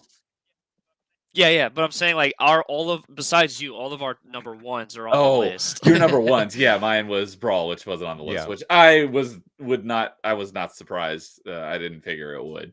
But okay, so that's a pretty good list. Super Mario World at number 1, 1,000 Year Door for number 2, Mario Party 2 for number 3, Super Mario Sunshine at number 4, and Super Mario Odyssey at number 5. I I'm happy with it. I'm fine with that. And then again, it's like we did last one, all Mario games. It's crazy how long it took for us to kind of say the same Mario game one time, like in the same list. That's just insane how it took that long for that to happen. Mm-hmm. All right, well, that's a pretty good list. Woo! We did everybody. Yeah. We survived. An Italian plumber. And Tomby came in not long ago. What's up, Tomby? And Gory King just hopped in just a second ago. Good to see you guys. Thanks for hopping in. We're about to wrap it up here because it's almost at 3 hours. And it is almost 4 a.m. No. Oh my god. 3 a.m. for Jason. Poor Jason. It's okay. Oh, what? That's not what I wanted. Big Neo. There we go. There we go. Well, I had so much fun. That was a blast. That was great. So, well, before I totally forgot we did this on Metroidvania's last one until I think Jason mentioned it earlier, but I think we kind of wrapped up last time with what games are you looking forward to? They could be ones that are already out, you just haven't gotten around to playing yet. They could be ones that aren't out yet. What Mario adjacent games is everyone looking forward to? I'll just go first because I already answered it earlier. The Mario and Luigi games are the ones that I'm looking forward to. Nice. Nice. Yes. Yeah, the one I'm looking forward to this year, I literally beat the demo just before doing our 2 streams this evening because I was dying to play it and I've had no time, so I raced and beat the demo, and that is the Princess Peach Showtime game. I saw the trailer for that yesterday. Yeah, I am not ashamed. I'm gonna play that. I played the demo today. It's not perfect. It's a little rough around the edges. There's a little bit of iffiness, and it's very almost experimental, but I also like it for that. The atmosphere is great. The charm is great. It's if you're a theater kid like I was, you're gonna love it because it's pretty much just Princess Peach being an actor in various plays and taking on different roles. It is lovely, and there's a lot of gameplay switch ups. So not a perfect game, but it's experimental and whimsical enough that I am sold. And I'm looking forward to that. And that comes out very soon, I think. 2 weeks. 2 weeks. In 2 okay, weeks. Wow. Yep, 2 weeks. So I'm looking forward to it. It's great. Pretty Demo's free. Everyone go give it a shot. Nice. Yeah, for me, as I mentioned earlier, I haven't played Smash Brothers Ultimate yet, but I'm very much looking forward to playing that once I get a Switch. It's going to be number 5. It's going to be his number 1, and then this whole list will be well, I'll come back and do it again. I'm fine with Ultimate taking a spot. So, and then for me, I hope my Nintendo contact for work and work usually kind of is really nice with me for Nintendo games. I am agreeing with the Princess Peach game. I think Nintendo's gonna. This might be the Switch's last big, last game. I think in a way. Like, I mean, that's not a remake or a revisit or anything like that. So. And then again, you can say Princess Peach is almost a revisit anyway, but we're not going to debate already in a 3-hour podcast already. We're sleepy. Yes. Yeah. Yes. Yeah, for me, it's Princess Peach Showtime. Looking forward to streaming that, and I'm finishing up Super Princess Peach, the DS game. I'm almost done with that game. It's a fun game, and of course, yeah, the 1,000 Year Door remake when it comes out because I want to see how they're gonna butcher it because modern localizers really like to ruin everything these days. So, but I think it's still gonna be a beautiful game to play on the Switch and bringing people to try out that game. Other than that, I can't think of any other like Mario adjacent games that are coming out. I think those We are the just only had two. Mario versus Donkey Kong. A lot of people Oh like yeah, that. yeah. There we go. Yeah, a lot of people like that. I can't keep that in my store, honestly. Yeah, interesting because like I was seeing reviews for it and people were kind of like, yeah, but it's super pretty. There's also a demo and it plays fine. I feel like it's missing like a certain something to it, but It's a $40 game. I can't. Yeah. I sell it all the time and I can't remember. I think it's $40 or $50. So it's a cheap, small puzzle game, and a lot of people are looking not for a big game right now. There's a lot of big games out that people are playing, so there's a lot of games people just want to play on their downtime, and I think that's what it's kind of hitting the void for. Mm-hmm. Yeah. I love it. Well, that was a blast. I had way more fun than I anticipated, given I'm not a big Mario fan. But I had a blast. I'm glad you guys were all able to join and make this such a fun stream. And I hope that we didn't just inadvertently shorten Kay's lifespan with all the stress we did. that we gave her. Shortened it by like a year, maybe. That's not that bad. Don't That's worry. not that bad. Yeah. Who needs a year? There's worse out there. Yeah. Who knew that James and Jason could agree together? Just a little bit. Just a little It's like bit. The Just a Rock little and bit. Kane as a tag team or something, or I don't know. Yeah, brother. Yeah. We're the brothers of destruction now. Yeah. Let's go. Yeah. Yeah, it was insane. Just, I mean, wait till a Melee GameSpot stream, and the next it, where I'm chatting about Final Fantasy VII, how much it's so much better, and James is yelling at me about remakes and remasters are the same thing but different. Again, we had a moment. Don't remind us. I know. We had a gotta moment. stop. End the stream. We gotta end the stream. Yeah. Well, we're gonna wrap it up here. Let you all plug what you guys got coming up. Angry Canadian, what do you got going on? Yeah, just keep an eye out for the Princess Peach Showtime stream. I'll be playing it probably around 10 or 10:30 a.m. Japan time Saturday in the next couple weeks.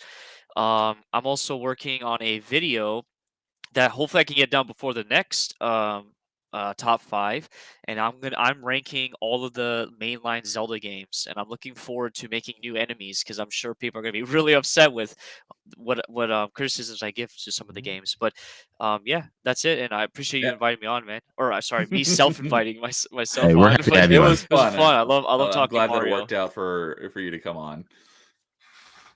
So, all right. So I dropped the link to Angry Canadian's channel. If there's anyone here who has not subbed to his channel, go check him out. He is awesome. He's a good dude. And we got James and Kay. You guys are freaking busy as heck. You're all over the place.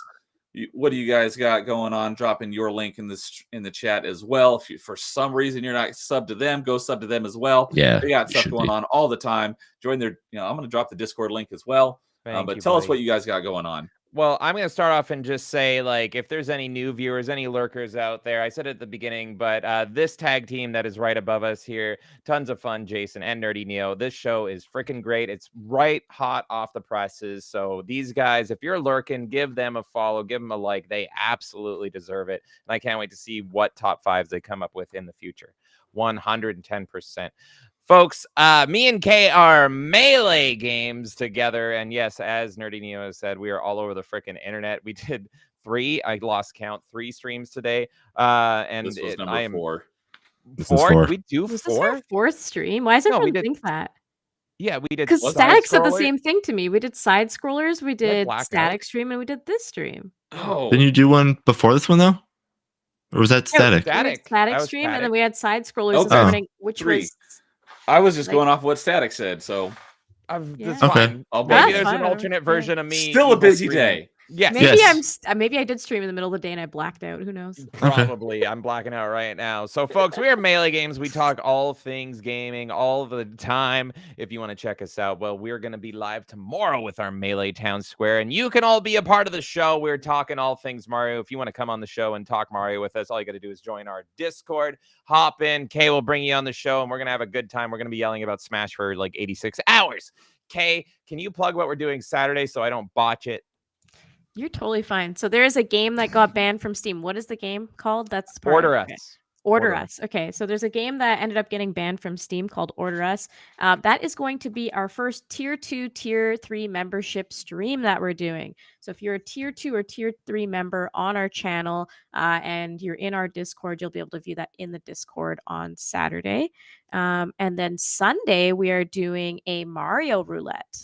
So it's going to be all things Mario for us this month. The town square tomorrow is Mario themed. Sunday is going to be Mario Roulette. There's a lot of Mario coming up. And actually, I should mention this. The following Friday, so not tomorrow, but the following Friday, we're doing a Mario Maker event. So you guys can make levels for us, and James and I are going to play through those. Oh, that's a great idea. Yeah.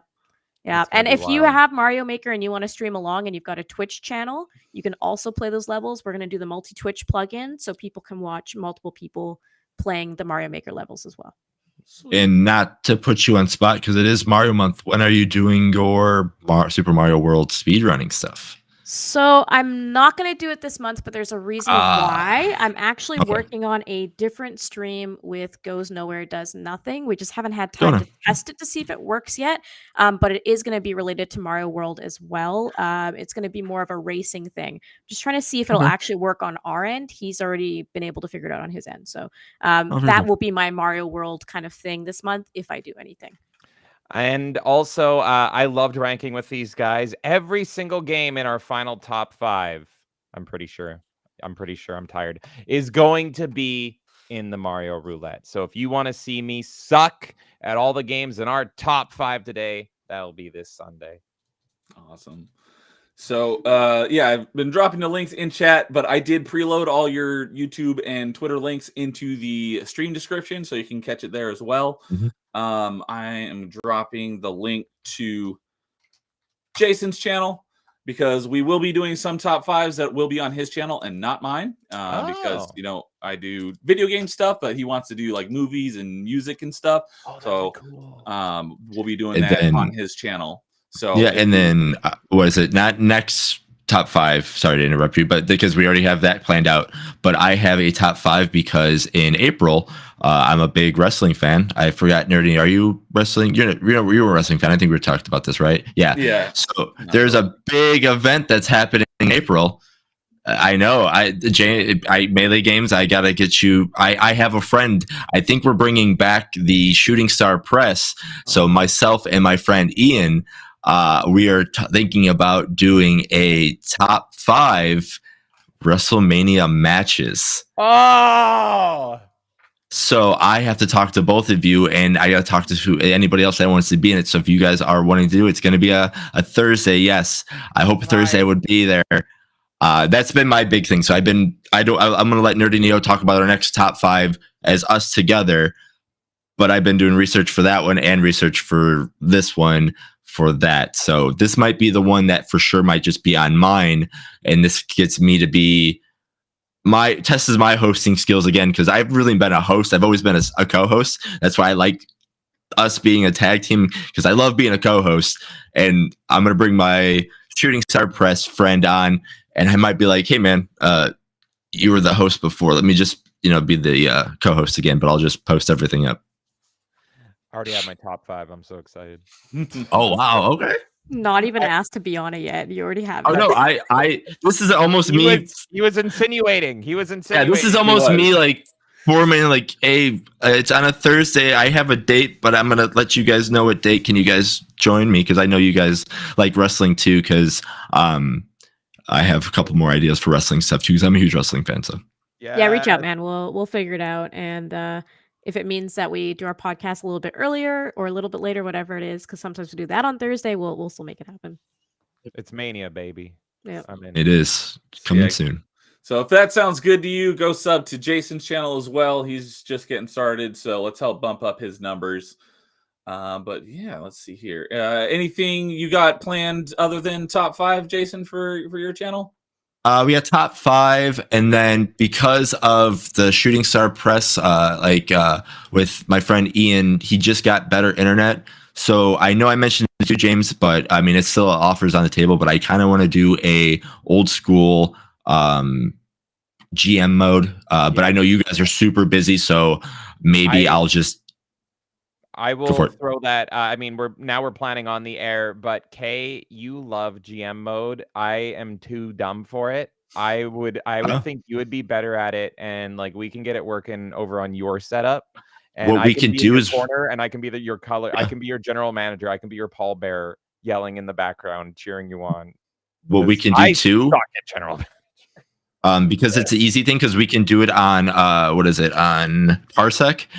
It could be Shooting Star Press versus Melee Games, maybe something like that. Oh, okay. I can get behind that. Okay, we'll be in the DMs. We'll make it work. Yeah, we'll figure something out. Yeah, I looked on it at my end, and I'm like, I don't know if it'll work on my computer, but I think it'll work on Kay's setup. So yeah, It should work on my make it setup, happen. so you can be my Yeah. little commentator next to me and be like, "Kay, press the buttons."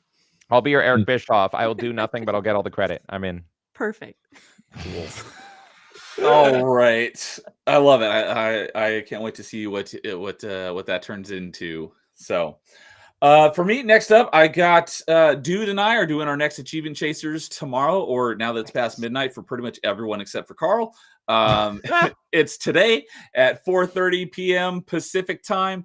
We're going to be talking about our achievement hunting ventures over the month of January, and then a couple hours after that, as Melee said, they've got their Town Square All Things Mario. And then I got my next episode of Party Chat on Saturday at 11:30 a.m. PST. And who the heck is the guest? I didn't write it down on my calendar. I've got It's Metal Shred Freak, isn't it? Thank you. Yes. Schedule. Yeah. It's Metal Shred Freak. So I've not had a chance to talk to him. I've watched him on his podcast, especially when you guys were on. So I've not had a chance to talk to him yet, but I'm looking forward to that. And then tentative, it's up to DJ. He said this might change, but on DJ's channel, he's planning on doing Mega Man X3, and I'm going to be his co-pilot now because I prepared him when I played at Mega Man X3 a few weeks ago or however long ago. Now we're switching. He's going to be the one playing. I'm going to be the one in his ear. That's probably going to be on Sunday at noon Pacific. That may be up in the air, but it sounds like that's going to work. And then someone who's kind of just joined our little fellowship as of today, he's like, my next week's open mic on Thursday is already scheduled with Edgewood. Oh, you book fast, man. Yeah, wow. Yeah, we brought him into the Discord literally today, like 5 hours ago. Yeah, he put him in the Discord, and I think he saw your tweet link into my channel, and he saw open mic. He's like, hey, what's the open mic about? And I told him, I just talk games. And he's like, what's the criteria? I'm like, do you like video games? He's like, I want to come on. I'm like, let's do it. Yeah. He seems like a cool dude. He was super eager. I ran into him because he started DMing me, sweet baby stuff and all that good stuff that's going on. And so he is a deep diver, big researcher. So definitely interested to see what he thinks about all things gaming.